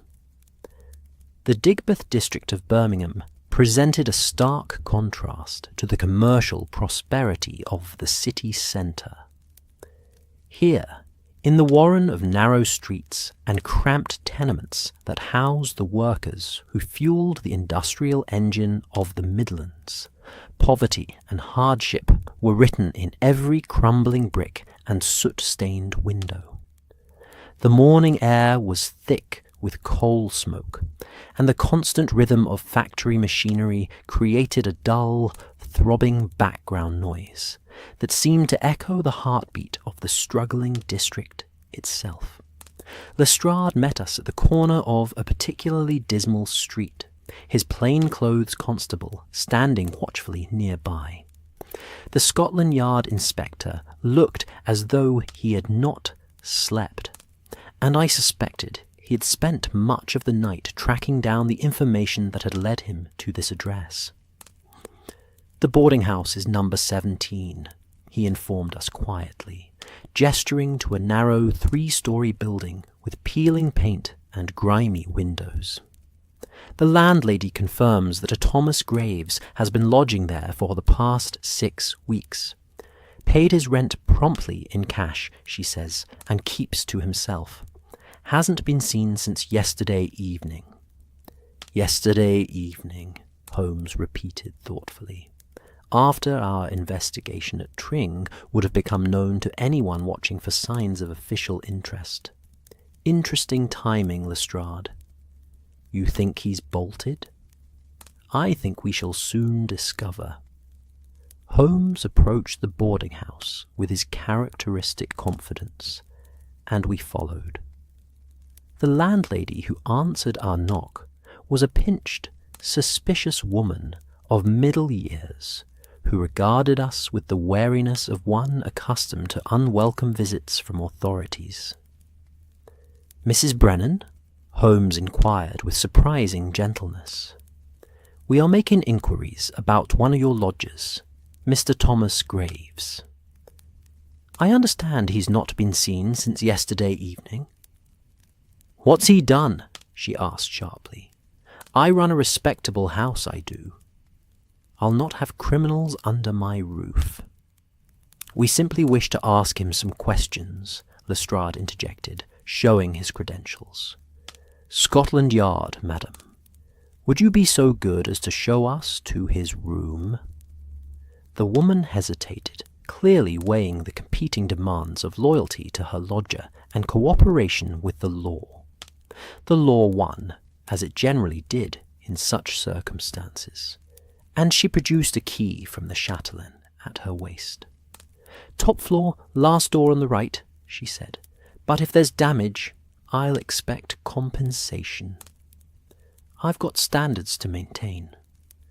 Holmes took the stairs 2 at a time, his energy seemingly boundless despite the early hour and the previous day's exertions. I followed more cautiously, my hand resting on the revolver in my pocket. Lestrade and his constable brought up the rear, and I noted that the constable had produced a truncheon, which he held with practised ease. The door to Graves's room was closed, but not locked. Holmes tried the handle, found it gave easily, and pushed the door open with sudden force. The room beyond was empty, but it told a story none the less. It was a small, shabby space containing a narrow bed, a washstand, a battered wardrobe, and a small table with a single chair. But what captured our attention immediately was the state of disarray. Drawers pulled open, the wardrobe door hanging ajar, personal effects scattered across the floor. Someone had left in considerable haste. Holmes moved through the room with the focused intensity of a bloodhound on a scent. He examined the contents of the drawers, inspected the wardrobe, even lifted the mattress to check beneath it. Finally, he knelt by the cold fireplace and began sifting through the ashes with a pencil. "Ah," he said with satisfaction, extracting several partially burned scraps of paper. "How convenient of Mr. Graves to attempt to destroy his correspondence before departing. And how fortunate for us that he was in too much of a hurry to do a thorough job." He brought the fragments to the window, where the morning light was strongest, and examined them carefully through his magnifying glass. I looked over his shoulder, and could make out portions of what appeared to be a letter, though much of the text was charred beyond recognition. "Meet at the usual place," Holmes read aloud. "Must move the goods before." He paused, studying another fragment. "Hartley has arranged transport. Birmingham Canal. Friday midnight." "Friday midnight," I said. "That's tomorrow night." "Indeed, Watson. It would appear we have stumbled upon the criminals' timeline for disposing of their stolen funds. The canal system, of course. An excellent means of moving heavy cargo without attracting attention. Birmingham's canal network connects to the entire country. One could transport goods to Liverpool, Manchester, even London, with relative anonymity. Lestrade had been conducting his own examination of the room. "Look at this, Mr. Holmes," he called from near the washstand. He held up a small notebook, its pages filled with cramped handwriting. "It appears to be some sort of accounting ledger. Sums of money, dates, initials." Holmes took the notebook eagerly and began scanning its contents. His expression grew increasingly intent as he read.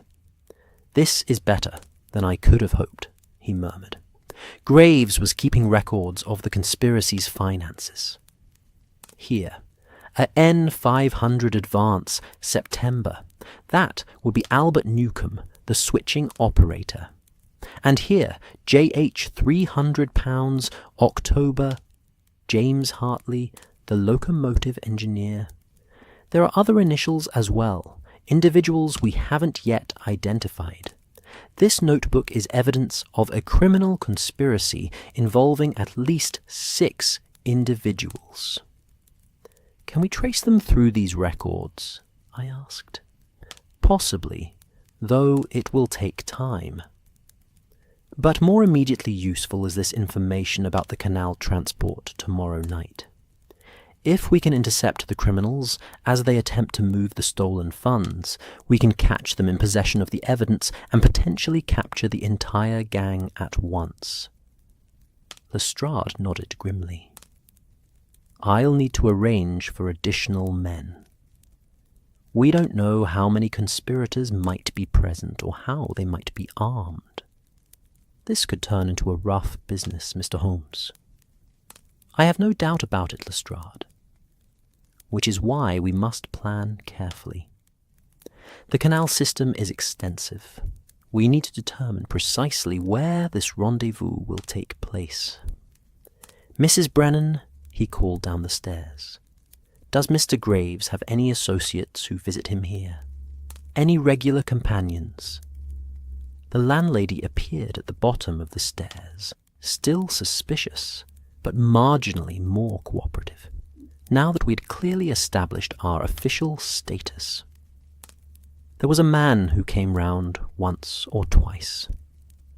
Rough-looking fellow, not the sort I'd normally admit, but Mr. Graves vouched for him. Said they'd worked together on the railways. Can you describe this man?" "Big fellow, he was. Dark hair, heavy beard, had a scar across his left cheek here." She indicated a line running from her eye to her jaw. "Spoke with a Lancashire accent, if I'm any judge." Holmes and Lestrade exchanged glances. "That matches the description of Albert Newcombe," Lestrade said, "the dismissed switching operator from Tring." "Then we have confirmation that our suspects are indeed working together." "Excellent. Lestrade, I suggest you return to the railway offices and arrange for maps of the canal system. We need to identify the most likely location for this midnight rendezvous. Watson and I shall make some inquiries among the canal workers and bargemen. Someone may have noticed suspicious activity or received unusual requests for transport services. We spent the remainder of that day in a flurry of investigative activity. Holmes seemed to be everywhere at once, questioning canal workers at the various wharves that dotted Birmingham's extensive waterway network, examining shipping records, consulting with officials of the Canal Navigation Company. His energy was extraordinary, and I found myself hard-pressed to keep pace with him as we moved from one location to another. The picture that emerged from our inquiries was illuminating. Several bargemen reported being approached in recent days by men matching the descriptions of our suspects, asking questions about the transport to Liverpool and the timing of regular barge traffic. One wharfmaster recalled a man with a scarred face, almost certainly Newcombe, making arrangements to hire a private barge for agricultural equipment that needed to be transported to the coast. "Agricultural equipment," Holmes repeated with a thin smile when we learned this detail. A transparent euphemism, but one that provides a legitimate reason for transporting heavy cargo in the middle of the night. Our criminals are maintaining their cover stories even as they prepare to flee. By early evening, we had assembled enough information to make an educated guess about the location of the planned rendezvous. Holmes spread a detailed map of the canal system across a table in our hotel room, and Lestrade, who had arrived with 6 constables from the local police, studied it with professional interest. "Here," Holmes said, pointing to a location on the map, "the Faisley Street Basin. It's a relatively quiet section of the canal, surrounded by warehouses and commercial buildings that will be largely empty at midnight. It offers both privacy and easy access to the main waterway leading north toward Liverpool. If I were planning to move stolen goods by canal, this is precisely where I would arrange the transfer." "You're certain?" Lestrade asked. "As certain as deduction and probability can make me. Of course, there is only one way to be absolutely certain. We must be there when the criminals arrive." The plan we devised was necessarily improvised, but as thorough as circumstances allowed.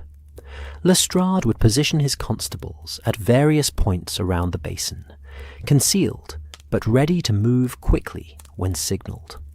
Holmes, Lestrade and I would observe from a warehouse that overlooked the loading area, giving us a clear view of any activity. Once we had confirmed the presence of the stolen funds and identified all parties involved, Lestrade would give the signal, and the constables would move in to make arrests. "We must exercise caution," Holmes emphasized. "These men have demonstrated considerable planning and audacity. We should assume they will be prepared to use violence if cornered. Dr. Watson and I are both armed, but I trust we can effect the arrests without bloodshed if we maintain the element of surprise."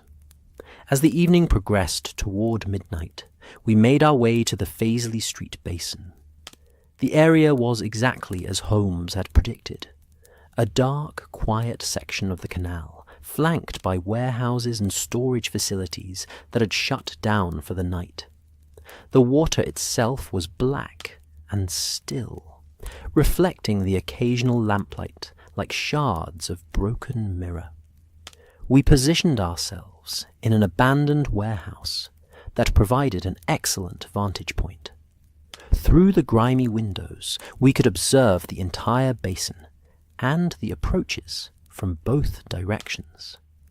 Lestrade's constables were scattered in the shadows, invisible to casual observation, but ready to respond to the signal. The waiting was excruciating. The night was cold, and our breath formed clouds in the unheated warehouse. Holmes stood motionless at the window, his attention fixed on the scene below. I found myself checking my revolver repeatedly, ensuring it was loaded and ready, though I desperately hoped I wouldn't need to use it. Midnight came and passed with no sign of activity. The minutes stretched on, and I began to wonder if our deductions had been incorrect, if we were watching the wrong location while the criminals successfully made their escape elsewhere in the city. Then, shortly after midnight, I heard it. The distinctive sound of a horse-drawn wagon approaching along the cobblestone street that ran parallel to the canal. Holmes tensed immediately, and I saw his hand move to his pocket, where I knew he kept a police whistle. The wagon came into view, pulled by a single horse and driven by a man whose face was concealed by a wide-brimmed hat and upturned collar. Behind him in the wagon bed was a large, tarpaulin-covered shape that could easily have been agricultural equipment, or a chest full of stolen money. The wagon pulled to a stop at the edge of the basin, and the driver descended. At the same moment, 3 more figures emerged from the shadows, rough-looking men who moved with the purposeful gait of those engaged in clandestine activity. There, Holmes breathed. 4 men. Can you identify any of them from this distance, Watson? I strained my eyes in the dim light. One of the men had removed his hat, and I could see the distinctive scar running down his cheek. The one with the scar. That must be Newcomb. Agreed. And unless I'm very much mistaken, the man directing the loading is Thomas Graves. We have at least 2 of our suspects present, possibly more. The men were working quickly, transferring the tarpaulin-covered cargo from the wagon to a barge that had been moored at the basin's edge. Their movements were efficient and practiced, suggesting this was not the first time they had engaged in such nocturnal activities. "Should we signal now?" Lestrade whispered urgently. "Not yet," Holmes cautioned. "We need to confirm they have the stolen funds, and we need to see if any other conspirators appear." "Patience, Lestrade." As if in answer to Holmes's words, another figure appeared, this one coming along the towpath from the opposite direction. Even at this distance, I could see he was a larger man than the others, powerfully built, and he moved with the rolling gait of one accustomed to physical labor. "James Hartley," Holmes murmured, "the locomotive engineer." "Excellent. We now have 3 of our primary suspects in one location." The newcomer spoke briefly with the others, though we couldn't make out the words at this distance. Then he climbed aboard the barge and began preparing it for departure, untying mooring lines and readying the tiller. "They're about to leave," I said urgently. "Holmes, if they get out onto the main canal, we may lose them in the darkness." "One more moment, Watson. I want to see the cargo uncovered. We need absolute certainty. As if orchestrated for our benefit, one of the men, Graves, I thought, pulled back the tarpaulin to inspect the cargo. Even from our elevated position, I could see the gleam of metal in the lamplight, the distinctive shape of an iron-bound chest. "Now, Lestrade," Holmes said quietly but firmly, "signal your men. Quickly, before they can flee."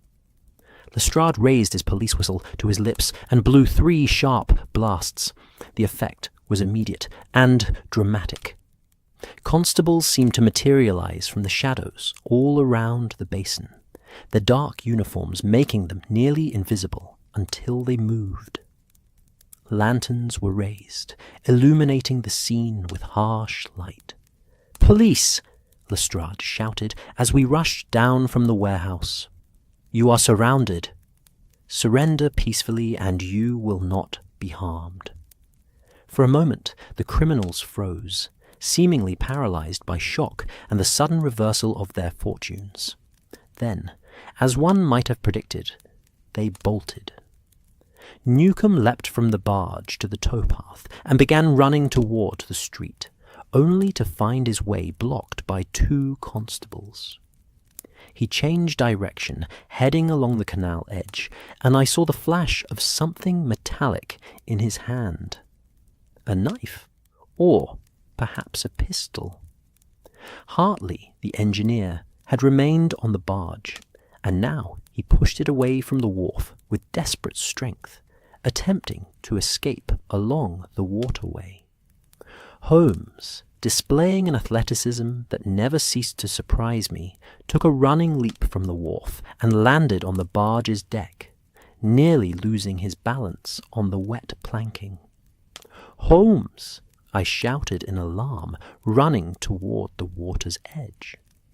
What happened next unfolded with terrifying speed. Hartley, seeing Holmes aboard his vessel, abandoned the tiller and launched himself at my friend. The 2 men grappled on the narrow deck, their struggle causing the unmanned barge to drift erratically across the basin. I looked around frantically for some means of reaching them. Another barge was moored nearby, and without pausing to consider the wisdom of my actions, I jumped aboard and began pushing it away from the wharf with a boat hook. Lestrade, to his credit, jumped after me, and together we propelled our vessel across the dark water toward the struggling figures. On the shore, chaos reigned. I caught glimpses of constables chasing the fleeing criminals through the shadows, heard shouts and the shrill blasts of police whistles. But my attention was fixed on Holmes, who was now backed against the rail of the drifting barge, Hartley's hands around his throat. "Hold on, Holmes!" I shouted, though I knew he could not hear me over the sounds of struggle and pursuit. Our barge bumped against theirs with a hollow thud, and I leapt across the gap without thinking, my revolver in hand. "Release him!" I commanded, leveling the weapon at Hartley's back. "Release him now, or I will shoot." For a moment, I thought the man would not comply. His face was twisted with fury and desperation, and his grip on Holmes's throat did not loosen. Holmes's face was darkening, his breath coming in strangled gasps. "I will shoot," I repeated, and this time I thumbed back the hammer of my revolver, the mechanical click loud in the sudden stillness. That sound penetrated Hartley's rage. He released Holmes and stepped back, his hands rising slowly. Holmes collapsed against the rail, coughing and gasping for air. Lestrade was beside me now, and he quickly produced handcuffs and secured the prisoner.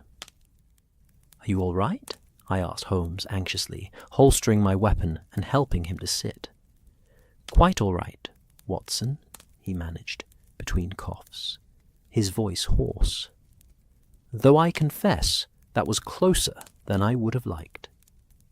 My thanks for your timely intervention." On the shore, the pursuit had concluded with similar success. Newcomb had been cornered and captured after a chase through the warehouse district. Graves had attempted to flee in the wagon, but had been pulled from the driver's seat by 2 constables. The 4th man had surrendered without resistance when confronted by overwhelming force. As dawn began to break over Birmingham, we stood on the wharf beside the recovered chest, watching as Lestrade's men led the prisoners away to police custody. The chest had been opened under official supervision, revealing its contents intact. £12,000 in gold sovereigns and banknotes, exactly as reported stolen. A successful night's work, Lestrade said with satisfaction. Though I confess, Mr. Holmes, your methods gave me more than one anxious moment. Leaping onto that barge was hardly a cautious police procedure. Holmes smiled, though his voice was still rough from his ordeal. Caution has its place, Lestrade, but sometimes direct action is required. We have recovered the stolen funds, captured 4 of the conspirators, and gathered sufficient evidence to implicate the others involved. I would call that a most satisfactory conclusion. 4 conspirators, I said. But didn't the notebook suggest there were 6 individuals involved? Indeed it did, Watson. Which means our work is not yet complete. But the primary actors are now in custody, and the recovered notebook will provide evidence to identify and locate the remaining conspirators. The conspiracy is broken, the theft has been solved, and justice, though delayed, will be served. As we made our way back to our hotel in the early morning light, I found myself reflecting on the events of the night. The danger had been real. Holmes might have been killed, and I might have been forced to shoot a man in his defense. The thought was sobering, and would likely trouble my dreams for nights to come. But we had succeeded. Through careful investigation, logical deduction, and when necessary, personal courage, we had solved a seemingly impossible crime and brought desperate criminals to justice. It was, as Holmes had said, the most satisfactory work. And yet, as I would learn, the case was not quite as complete as we believed. One more revelation awaited us, one final piece of the puzzle that would transform our understanding of the entire affair. The morning following our dramatic confrontation at the Faisley Street Basin found us assembled once more in the railway company's conference room, though the atmosphere could not have been more different from our initial meeting. Where there had been anxiety and bewilderment, there was now a palpable sense of relief. Sir Edmund Brackenridge sat at the head of the table, his earlier haggard appearance replaced by an expression of profound gratitude. Beside him, Mr. Pemberton, the security chief, wore a look of professional satisfaction. Inspector Lestrade, though clearly exhausted from the night's exertions, radiated the quiet pride of a case successfully concluded. Holmes, despite the bruising visible on his throat, and a night with virtually no sleep, appeared energized, rather than depleted. I had come to recognize this particular quality in him, the way a successfully concluded investigation seemed to invigorate, rather than exhaust him. It was as though the intellectual satisfaction of having solved a complex puzzle provided sustenance more nourishing than food or rest. "Gentlemen," Sir Edmund began, "I cannot adequately express the gratitude of the London and North Western Railway Company for your efforts. The recovery of the stolen funds is of course immensely important, but equally valuable is the restoration of public confidence in our security procedures. Mr. Holmes, Dr. Watson, Inspector Lestrade, you have rendered us an invaluable service." The real question, Pemberton interjected, is how such a theft could have occurred in the first place. Mr. Holmes, you mentioned yesterday that you had formed a complete theory of the crime's execution. Would you be willing to share that theory with us? We must understand every detail if we are to prevent similar incidents in the future. Holmes leaned back in his chair, his fingertips pressed together in that characteristic gesture of concentration. I should be delighted to explain, Mr. Pemberton. Indeed, I believe a thorough understanding of the criminal's methods will prove instructive, not merely for preventing future thefts, but for appreciating the vulnerabilities inherent in any complex system of transport and security. He rose and moved to the large map of the railway line that still hung on the wall from our previous discussions.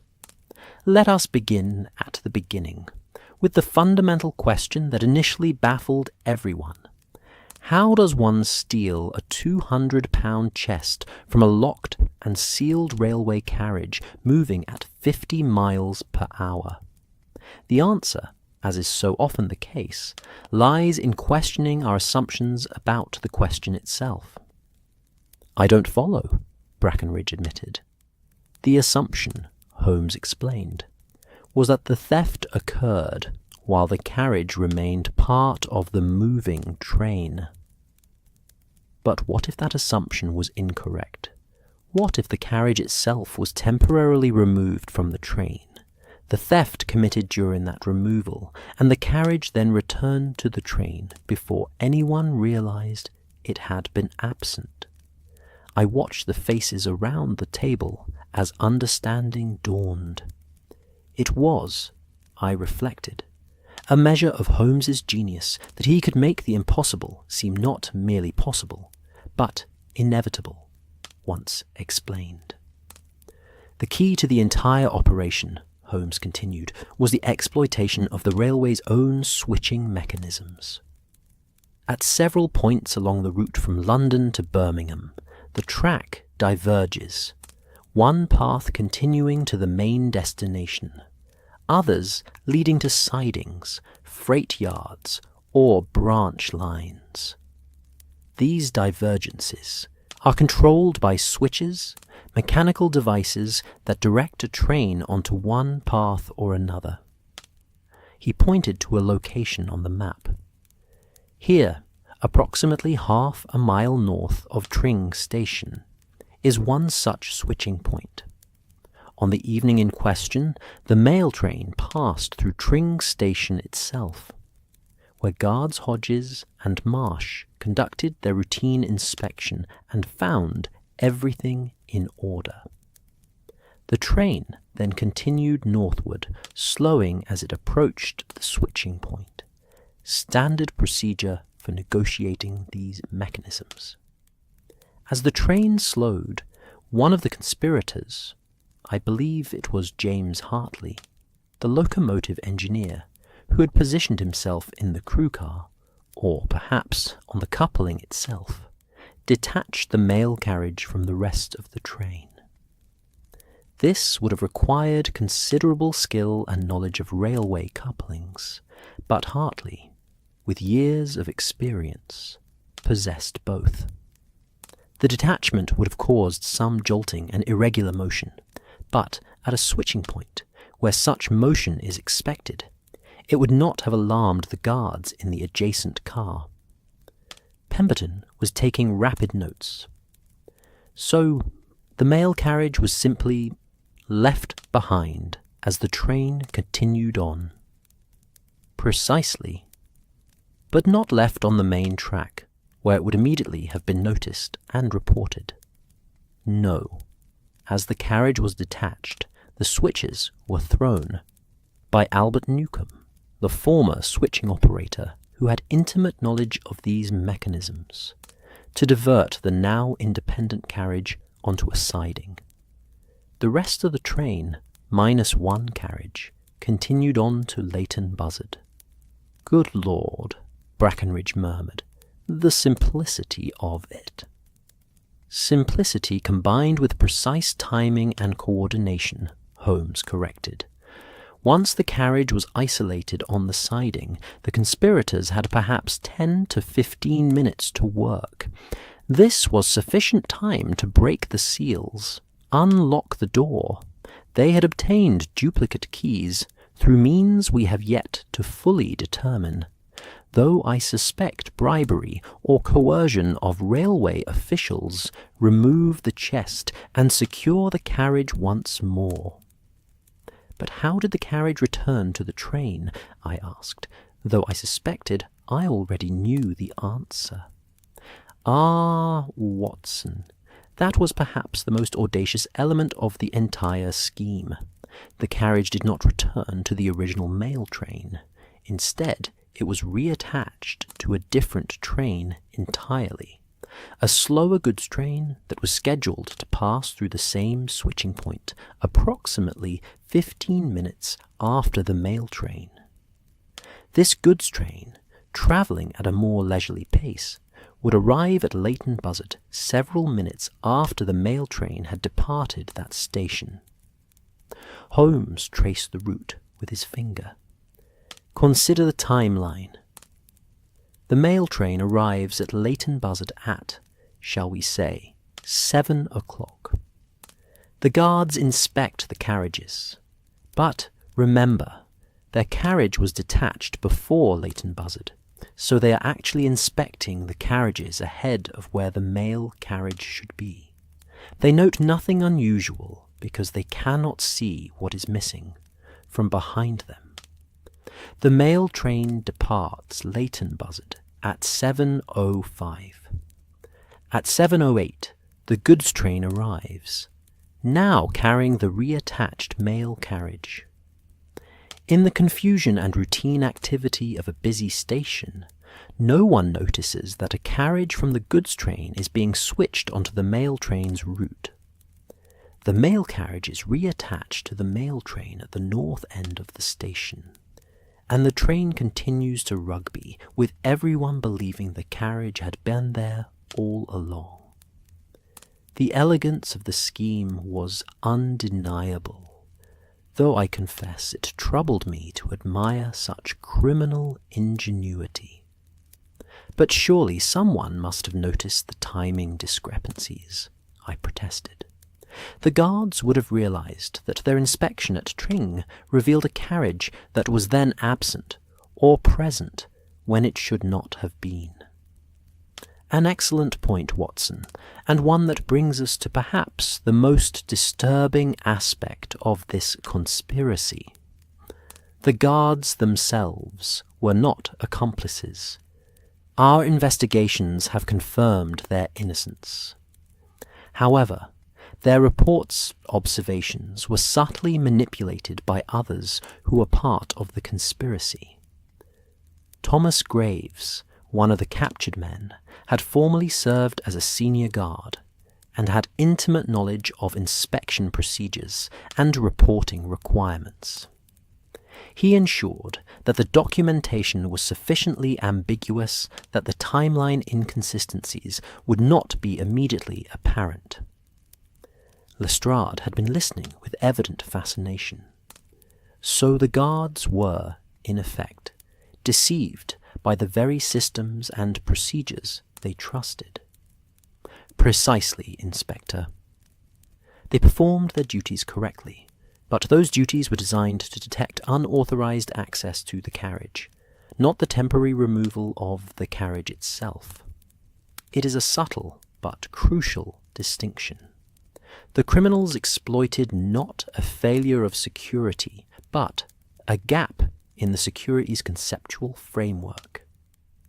Holmes returned to his seat, and I could see that despite his animated explanation, he was beginning to feel the effects of the previous night's ordeal. His voice, though clear, retained a slight hoarseness from Hartley's assault, and there was a tightness around his eyes that spoke of pain or fatigue. The investigation itself, he continued, required us to think beyond the conventional boundaries of the crime. When Dr. Watson and I first examined the mail carriage, I was struck by the absence of any evidence of forced entry. Every lock was intact, every seal unbroken. This immediately suggested to me that the theft had not occurred through conventional means. The key insight came when I considered the carriage not as a static container, but as a mobile one. Railway carriages are designed to be coupled and uncoupled, attached and detached. What if this very mobility had been exploited? Once I entertained that possibility, the rest followed logically. I examined the railway timetables and identified switching points where such an operation could feasibly be conducted. I investigated those points and found physical evidence: the disturbed gravel, the fresh scoring on the rails, that confirmed my hypothesis. Pemberton was shaking his head in a mixture of admiration and dismay. We never considered such a possibility. Our security protocols are designed to prevent theft from the carriage, not theft of the carriage itself. And therein lies the lesson, Holmes said gently. Security is often compromised, not through the failure of existing safeguards, but through the exploitation of assumptions underlying those safeguards.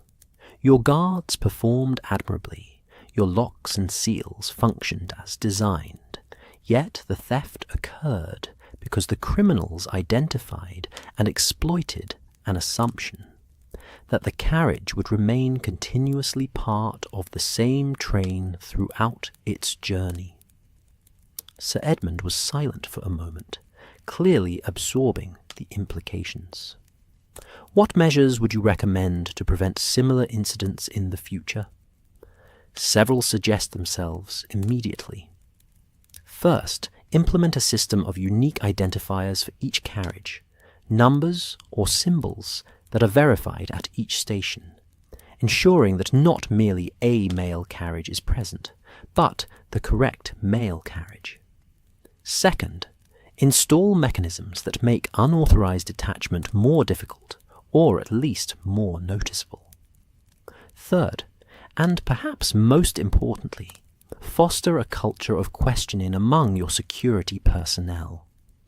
Encourage them to think creatively about potential vulnerabilities, rather than simply following established procedures. But surely, I interjected, the criminals required inside assistance to execute this scheme. They needed access to keys, knowledge of schedules, the ability to operate the switching mechanisms. Indeed, Watson, the conspiracy involved at minimum 6 individuals, 4 of whom are now in custody. The remaining 2, one whom we believe was a corrupt railway official who provided the duplicate keys, and another who served as a lookout and coordinator, have not yet been identified, though the notebook recovered from Graves's lodgings provides clues to their identities. Inspector Lestrade is pursuing those leads. Lestrade nodded confirmation. We have several promising avenues of investigation. The notebook contains initials and amounts that can be cross-referenced with railway personnel records and financial transactions. I am confident we shall identify the remaining conspirators within days. What of the men already in custody? Brackenridge asked. Will they face trial? Undoubtedly, Lestrade replied. The evidence against them is overwhelming. We have their physical presence at the scene of the attempted disposal of stolen goods. We have the recovered funds, and we have documentary evidence of the conspiracy in the form of Graves's notebook. The case against them is quite solid. I expect they will receive substantial prison sentences. Holmes had been listening to this exchange with a distracted air, and now he leaned forward suddenly. "There is one element of the case that continues to trouble me," he said quietly. "A detail that doesn't quite fit the pattern." We all turned to him with renewed attention. "What detail?" I asked. "The violence of their resistance last night," Holmes replied. "Men who plan crimes with such care and sophistication typically have exit strategies equally well considered. They knew the risks of their enterprise. Yet, when confronted, they fought with a desperation that suggests something beyond the mere desire to avoid arrest. Hartley, in particular, attacked me with what I can only describe as fury, rather than calculated self-defense." "Perhaps they simply panicked," Pemberton suggested. "Criminals often react irrationally when cornered." "Perhaps," Holmes agreed, though his tone suggested doubt. "But I wonder if there might be another explanation. During my struggle with Hartley, he said something. Shouted it, really. That struck me as odd at the time and has troubled me since." "What did he say?" I asked. "He said, 'You've ruined everything, all of it, not just the money.' The phrasing was peculiar. Not just the money. What else might there be beyond the stolen funds?" A silence fell over the room as we considered this question. It was Lestrade who finally voiced what I suspect we were all thinking. "You believe this theft was part of some larger scheme? That the £12,000 was not the ultimate objective, but merely one component of a broader criminal enterprise? I am suggesting it as a possibility worthy of investigation," Holmes replied carefully. "Consider the resources devoted to this theft. 6 conspirators, months of planning, considerable financial investment in bribes and preparations, significant personal risk. £12,000 is certainly a substantial sum, but divided 6 ways, each conspirator's share would be £2,000. Not an inconsiderable amount, to be sure, but for men willing to risk long prison sentences, one might expect they would target something more lucrative." "Unless," I said slowly, working through the logic, "the money itself was needed for something else. Some further venture or obligation that required exactly this amount of capital." Holmes's eyes lit up with approval. "Excellent, Watson. Yes, that is precisely the line of reasoning that occurred to me. What if this theft was not primarily motivated by greed, but by necessity? What if our criminals needed this specific sum for some purpose we have not yet discovered?" Brackenridge looked troubled. "Are you suggesting that despite recovering the stolen funds and capturing most of the thieves, we have not actually concluded this case?" "I am suggesting," Holmes said carefully, "that we may have solved one crime while remaining ignorant of others. However, I must emphasize that this is speculation rather than established fact. It is entirely possible that my suspicions are unfounded, that the theft was exactly what it appeared to be, a bold but ultimately conventional crime of opportunity and greed." "But you don't believe that," I said, knowing Holmes well enough to read the doubt in his expression. "No, Watson, I confess I do not. But without further evidence, I cannot justify continuing this investigation beyond the recovery of the stolen property and the arrest of the perpetrators. Perhaps when the remaining conspirators are captured and questioned, more will come to light." The meeting concluded shortly thereafter, with Brackenridge renewing his expressions of gratitude and Pemberton promising to implement Holmes's security recommendations immediately. Lestrade departed to continue his pursuit of the remaining suspects, and Holmes and I finally returned to our hotel, both of us desperately in need of rest. Yet, even as I prepared for bed, my mind continued to turn over Holmes's troubling suggestion. What if the railway theft was merely one thread in a larger tapestry of crime? What other schemes might these criminals have been planning or executing? And most troubling of all, had our intervention prevented some greater catastrophe, or had we merely delayed it? I posed these questions to Holmes as we settled into our respective rooms. He was silent for a long moment before responding. The difficulty with criminal conspiracies, Watson, is that they operate according to their own internal logic, often invisible to those outside the conspiracy. We have disrupted this particular scheme, recovered the stolen money, and captured the primary actors. By any conventional measure, we have succeeded. Yet, I cannot shake the feeling that we have grasped only the visible portion of something larger.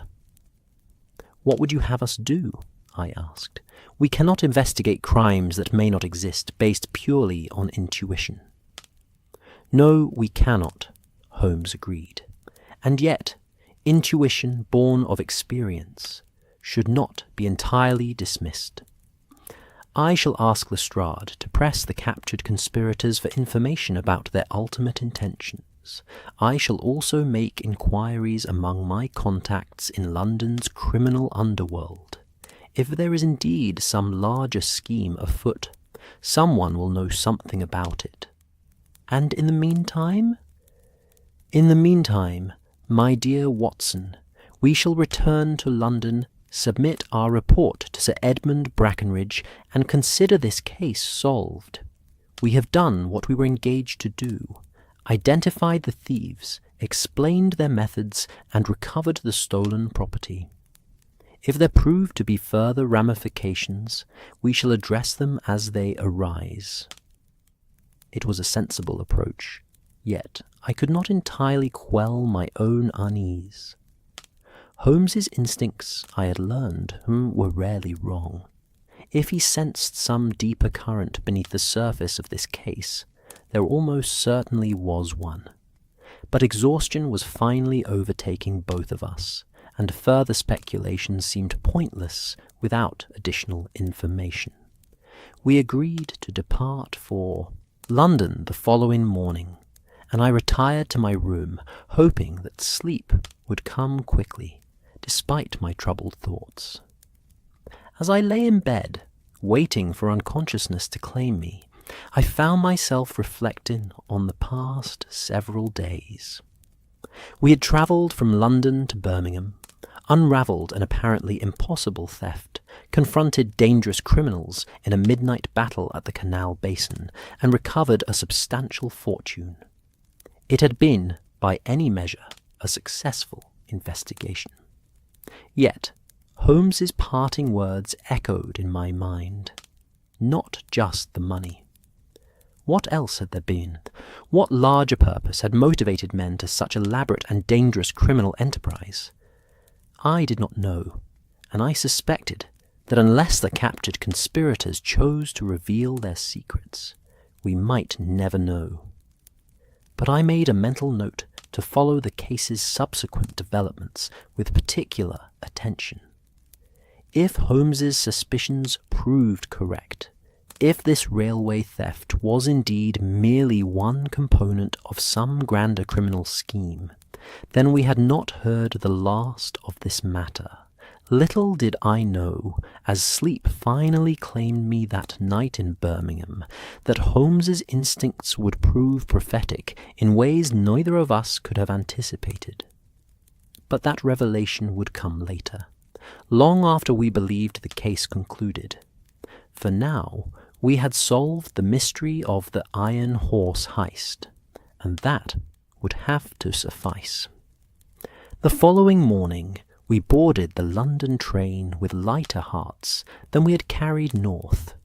The mystery was solved, justice would be served, and the stolen property had been recovered. As the train pulled out of New Street Station and began its journey southward, I found myself gazing out the window at the passing Midlands countryside with a sense of quiet satisfaction. Holmes sat across from me, already absorbed in the morning newspapers, his bruised throat the only visible reminder of our dangerous confrontation. He seemed content, or as content as his restless nature ever allowed him to be. The intellectual puzzle had been solved to his satisfaction, and the physical danger had been successfully navigated. What more could one ask from an investigation? And yet, I noticed that he occasionally paused in his reading, his gaze becoming distant and contemplative, as though his mind continued to worry at some unresolved element of the case. I knew better than to interrupt these reveries. If Holmes had further thoughts about the matter, he would share them when ready. For my part, I was already beginning to compose the narrative that would eventually become my published account of the adventure of the Iron Horse Heist. It would, I knew, make a compelling story. The impossible theft, the brilliant deduction, the midnight confrontation at the canal. My readers had come to expect such tales of ingenuity and adventure, and this case provided both in abundance. But even as I mentally organized the narrative, I found myself wondering whether I should mention Holmes's suspicions about larger schemes and hidden purposes. Would doing so diminish the sense of closure that readers expected from such accounts? Or would it add an intriguing note of ambiguity, a suggestion that criminal conspiracies often extended beyond their visible manifestations? In the end, I decided to include Holmes's concerns, for they were part of the truth of the case, even if they remained unresolved.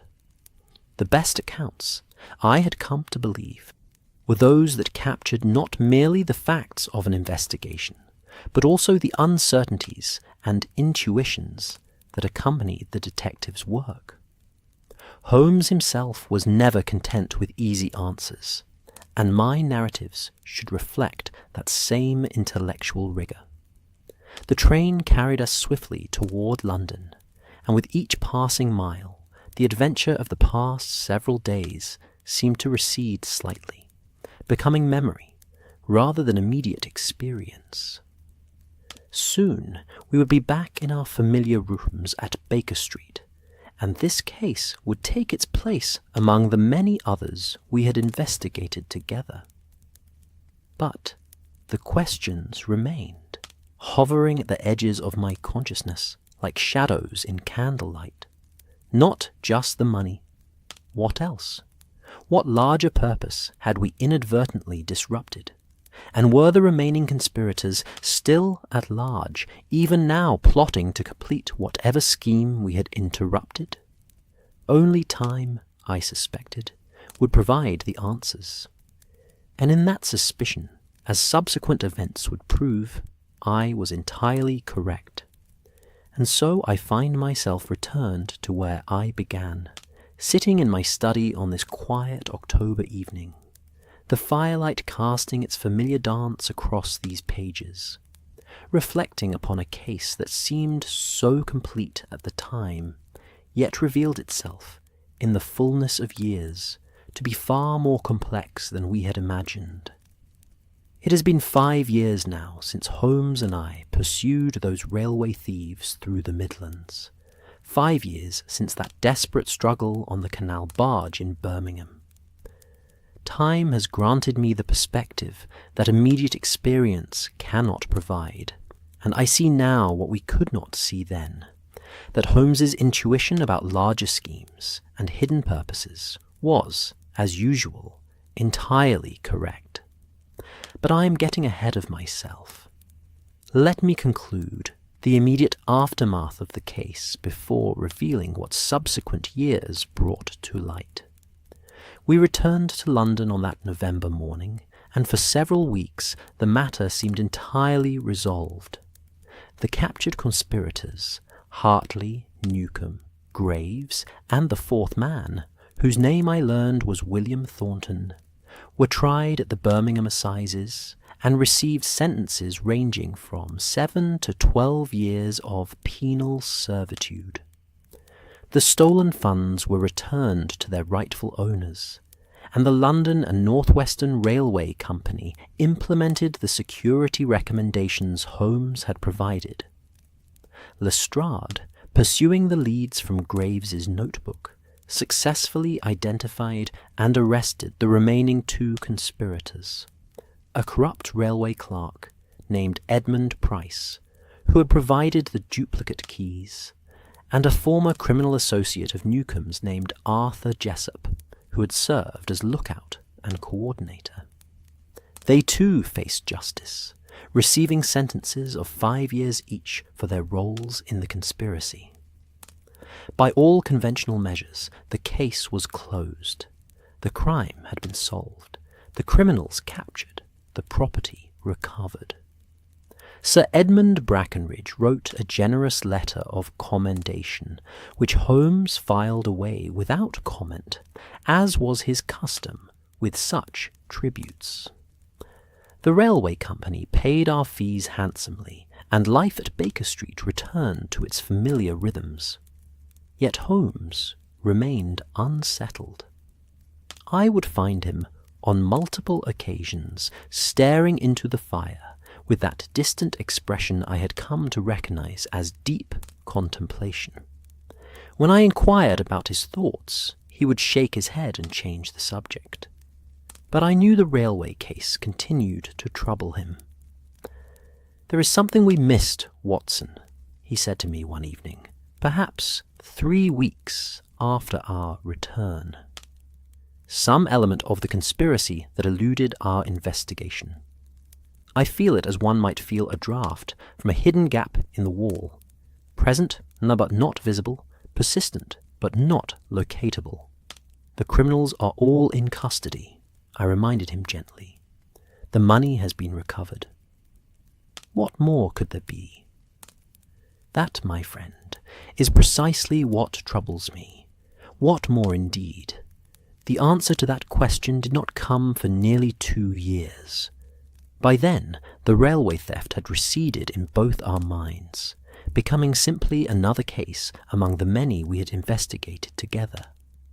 Life had continued. Other crimes had demanded our attention. Other mysteries had been solved. The Iron Horse Heist, as I had come to call it in my notes, seemed a closed chapter. Then, in the spring of 1892, Holmes received a visitor who would reopen that chapter in the most unexpected way. I was present when the man arrived, a prosperous-looking gentleman of middle years, well-dressed and clearly educated, but bearing an expression of profound anxiety.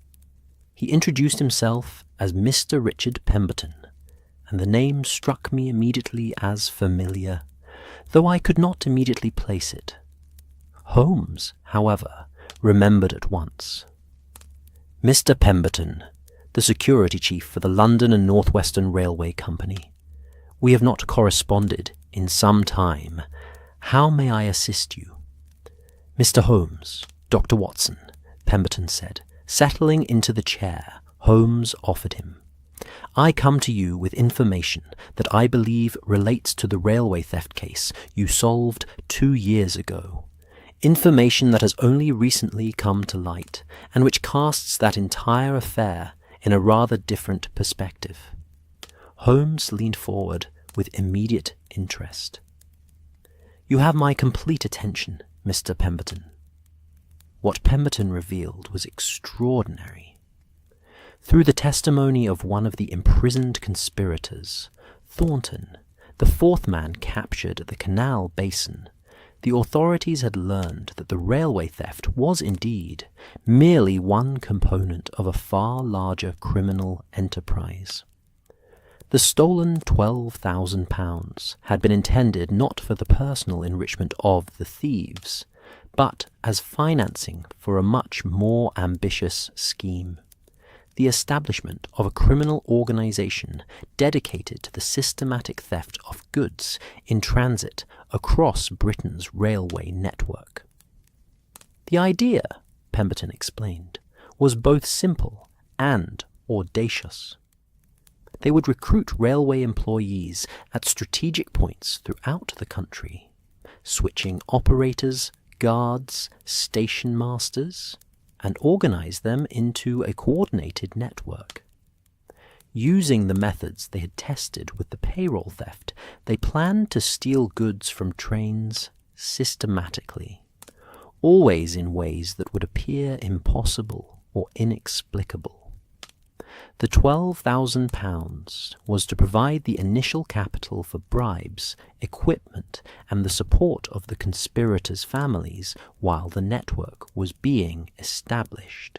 I felt a chill as the full scope of the conspiracy became clear.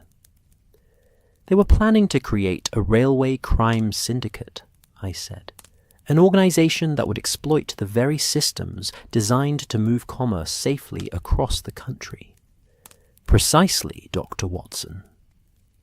And had they succeeded, had they not been caught with that initial theft, they might have established a criminal enterprise that could have operated for years, possibly decades, costing British commerce millions of pounds and undermining public confidence in the railway system itself.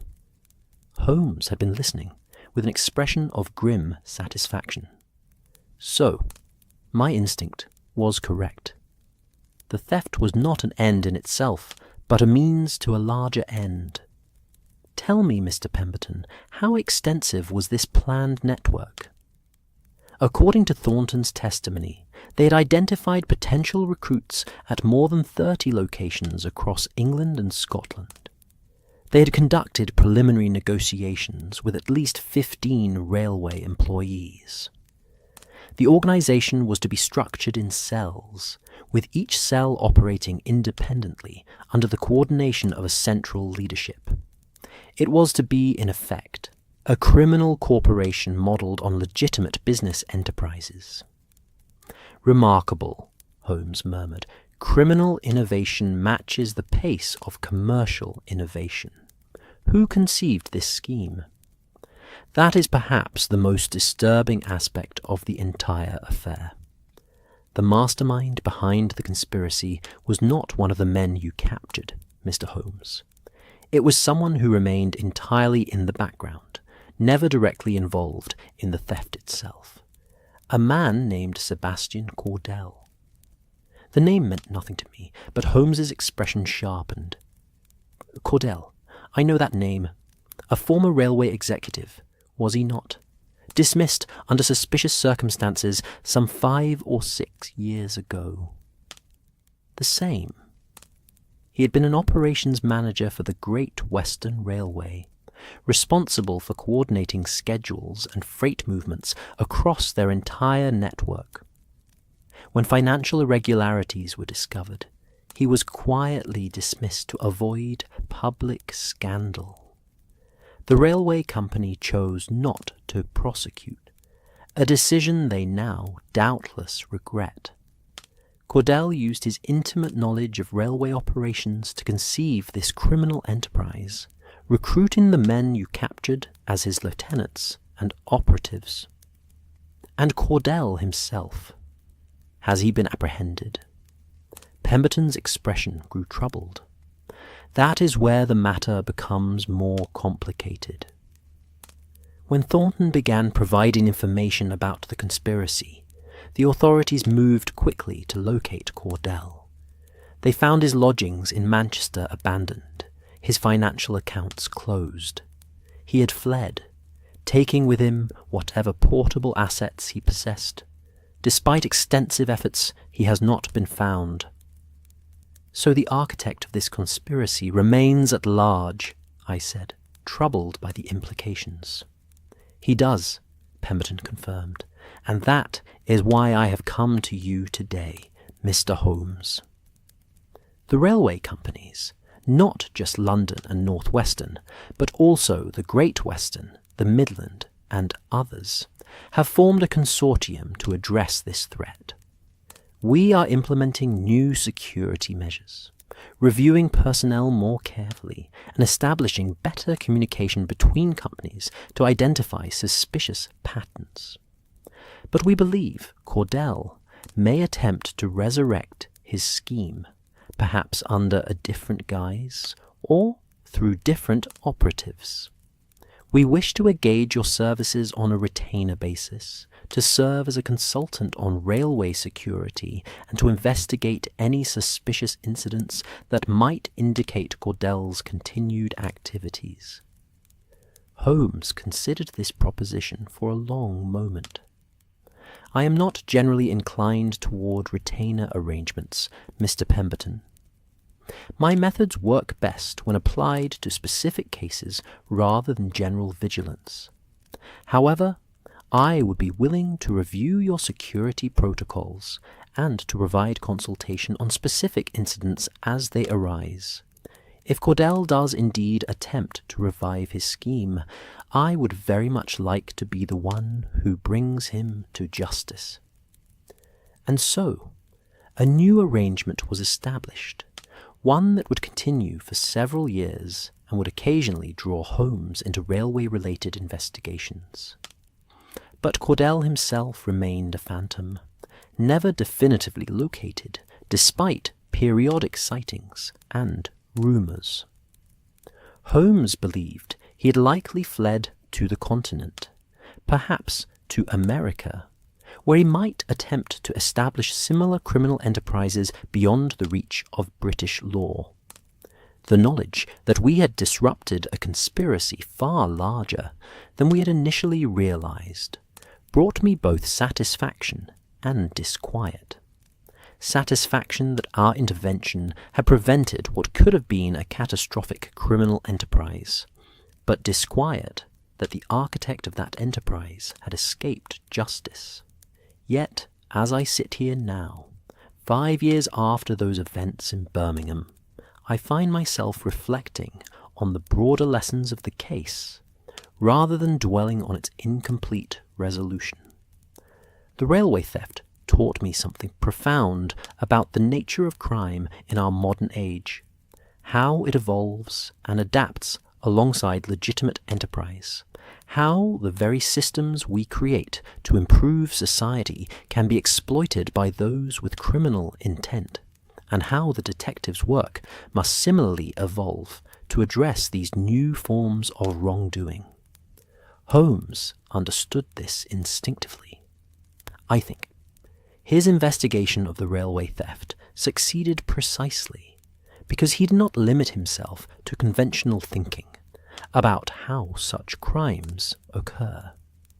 He questioned fundamental assumptions, considered impossible possibilities, and followed the logic of the crime itself rather than the logic of how crimes were supposed to work.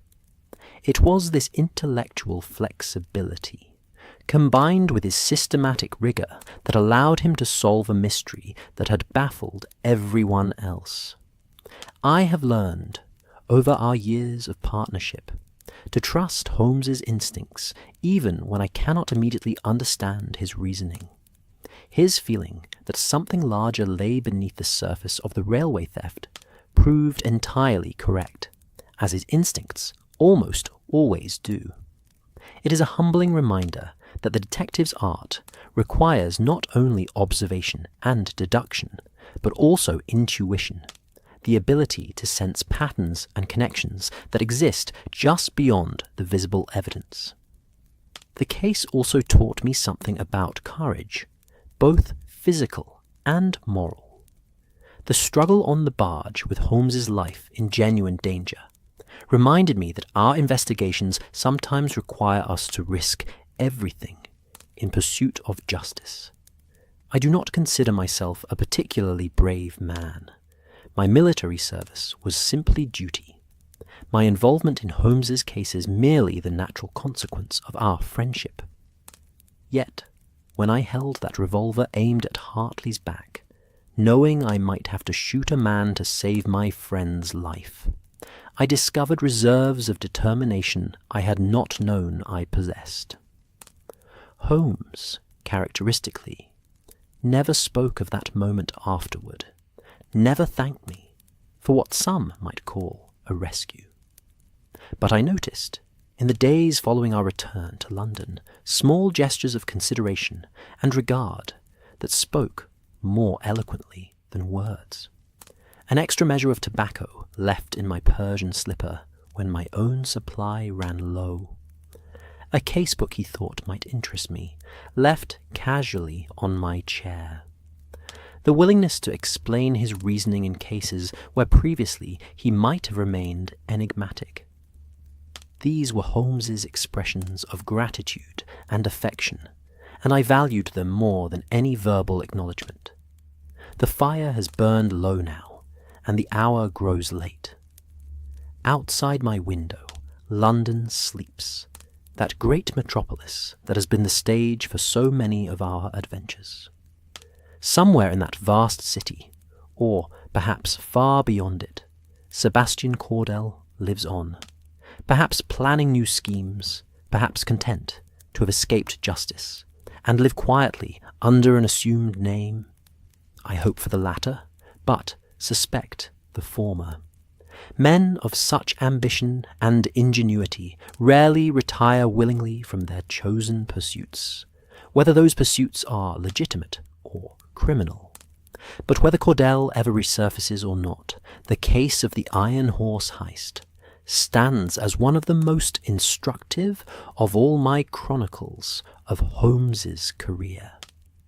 It demonstrated the full range of his abilities, the brilliant deduction that identified the theft's method, the systematic investigation that located the criminals, and the physical courage that confronted them despite considerable danger.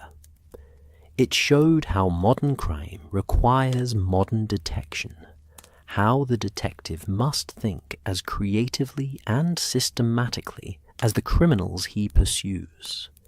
Most importantly, perhaps, it reminded me of why I have devoted so many years to recording these cases, to preserving them for readers who may draw instruction or inspiration from them. The work Holmes and I do matters, not simply because we recover stolen property or catch criminals, though these outcomes are certainly important, but because we demonstrate that reason and justice can prevail over cleverness and greed, that no crime is truly perfect or unsolvable, and that dedication to truth will eventually illuminate even the darkest mysteries. As I close this journal entry and prepare to retire for the evening, I find myself grateful for the life I have lived these past years. The partnership with Holmes has brought me into contact with aspects of human nature both admirable and disturbing, has challenged me intellectually and tested me physically, has provided purpose and meaning beyond what I might have found in ordinary medical practice. The railway case was dangerous, yes, and its resolution incomplete, but it was also deeply satisfying, a reminder of why I first agreed to share lodgings with a strange, brilliant consulting detective all those years ago. Together, we make a difference. Together, we bring order to chaos and justice to wrongdoing. And that, in the end, is perhaps the most that any man can hope to achieve in this life. The fire has died too, taught me something profound about the nature of crime in our modern age, how it evolves and adapts alongside legitimate enterprise, how the very systems we create to improve society can be exploited by those with criminal intent, and how the detective's work must similarly evolve to address these new forms of wrongdoing. Holmes understood this instinctively, I think. His investigation of the railway theft succeeded precisely because he did not limit himself to conventional thinking about how such crimes occur. He questioned fundamental assumptions, considered impossible possibilities, and followed the logic of the crime itself, rather than the logic of how crimes were supposed to work. It was this intellectual flexibility, combined with his systematic rigor, that allowed him to solve a mystery that had baffled everyone else. I have learned, over our years of partnership, to trust Holmes's instincts even when I cannot immediately understand his reasoning. His feeling that something larger lay beneath the surface of the railway theft proved entirely correct, as his instincts almost always do. It is a humbling reminder that the detective's art requires not only observation and deduction, but also intuition, the ability to sense patterns and connections that exist just beyond the visible evidence. The case also taught me something about courage, both physical and moral. The struggle on the barge, with Holmes's life in genuine danger, reminded me that our investigations sometimes require us to risk everything in pursuit of justice. I do not consider myself a particularly brave man. My military service was simply duty. My involvement in Holmes's case is merely the natural consequence of our friendship. Yet, when I held that revolver aimed at Hartley's back, knowing I might have to shoot a man to save my friend's life, I discovered reserves of determination I had not known I possessed. Holmes, characteristically, never spoke of that moment afterward, never thanked me for what some might call a rescue. But I noticed, in the days following our return to London, small gestures of consideration and regard that spoke more eloquently than words. An extra measure of tobacco left in my Persian slipper when my own supply ran low. A casebook he thought might interest me left casually on my chair. The willingness to explain his reasoning in cases where previously he might have remained enigmatic. These were Holmes's expressions of gratitude and affection, and I valued them more than any verbal acknowledgement. The fire has burned low now, and the hour grows late. Outside my window, London sleeps, that great metropolis that has been the stage for so many of our adventures. Somewhere in that vast city, or perhaps far beyond it, Sebastian Cordell lives on, perhaps planning new schemes, perhaps content to have escaped justice and live quietly under an assumed name. I hope for the latter, but suspect the former. Men of such ambition and ingenuity rarely retire willingly from their chosen pursuits, whether those pursuits are legitimate or criminal. But whether Cordell ever resurfaces or not, the case of the Iron Horse heist stands as one of the most instructive of all my chronicles of Holmes's career. It demonstrated the full range of his abilities, the brilliant deduction that identified the theft's method, the systematic investigation that located the criminals, and the physical courage that confronted them despite considerable danger.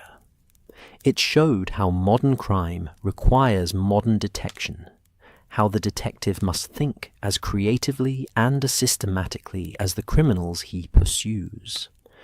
Most importantly, perhaps, it reminded me of why I have devoted so many years to recording these cases, to preserving them for readers who may draw instruction or inspiration from them.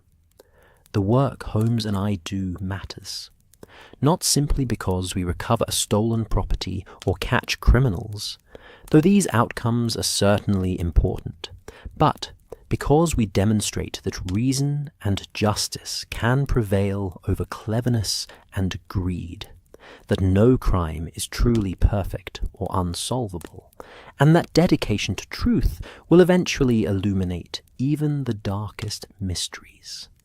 As I close this journal entry and prepare to retire for the evening, I find myself grateful for the life I have lived these past years. The partnership with Holmes has brought me into contact with aspects of human nature both admirable and disturbing, has challenged me intellectually and tested me physically, has provided purpose and meaning beyond what I might have found in ordinary medical practice. The railway case was dangerous, yes, and its resolution incomplete, but it was also deeply satisfying, a reminder of why I first agreed to share lodgings with a strange, brilliant consulting detective all those years ago. Together, we make a difference. Together, we bring order to chaos and justice to wrongdoing. And that, in the end, is perhaps the most that any man can hope to achieve in this life. The fire has died to embers now, and the candle beside my desk burns low. I shall add this entry to the others in my commonplace book, another chapter in the ongoing chronicle of Sherlock Holmes's cases. Perhaps someday, when both Holmes and I have passed from this world, some reader will discover these journals and find in them something of value, a glimpse of Victorian London, a lesson in the art of detection, or simply an entertaining story well told. But for now, the case is concluded, recorded, and filed away in memory. Outside, the night deepens, and somewhere in London, new mysteries are doubtless being born, new crimes being committed, new puzzles awaiting solution. Tomorrow will bring its own challenges and adventures. But tonight, I am content to sit in the peace of my study, remembering one particular adventure that began with an impossible theft and ended with dangerous confrontation and incomplete but meaningful justice. It is enough. It has always been enough. The work itself is the reward, and the partnership with Holmes is its own justification. I ask for nothing more than to continue as we have begun. Two friends, two investigators, pursuing truth through the fog and complexity of modern life, one case at a time. And with that reflection, I close this journal entry, extinguish my candle, and make my way to bed, grateful for the day that has passed, and quietly anticipating whatever tomorrow may bring. The Iron Horse heist is complete, solved, and recorded. Other cases await. Other mysteries beckon, and I shall be ready to face them, as always, at Holmes's side. For that is the life I have chosen, and I would not trade it for any other.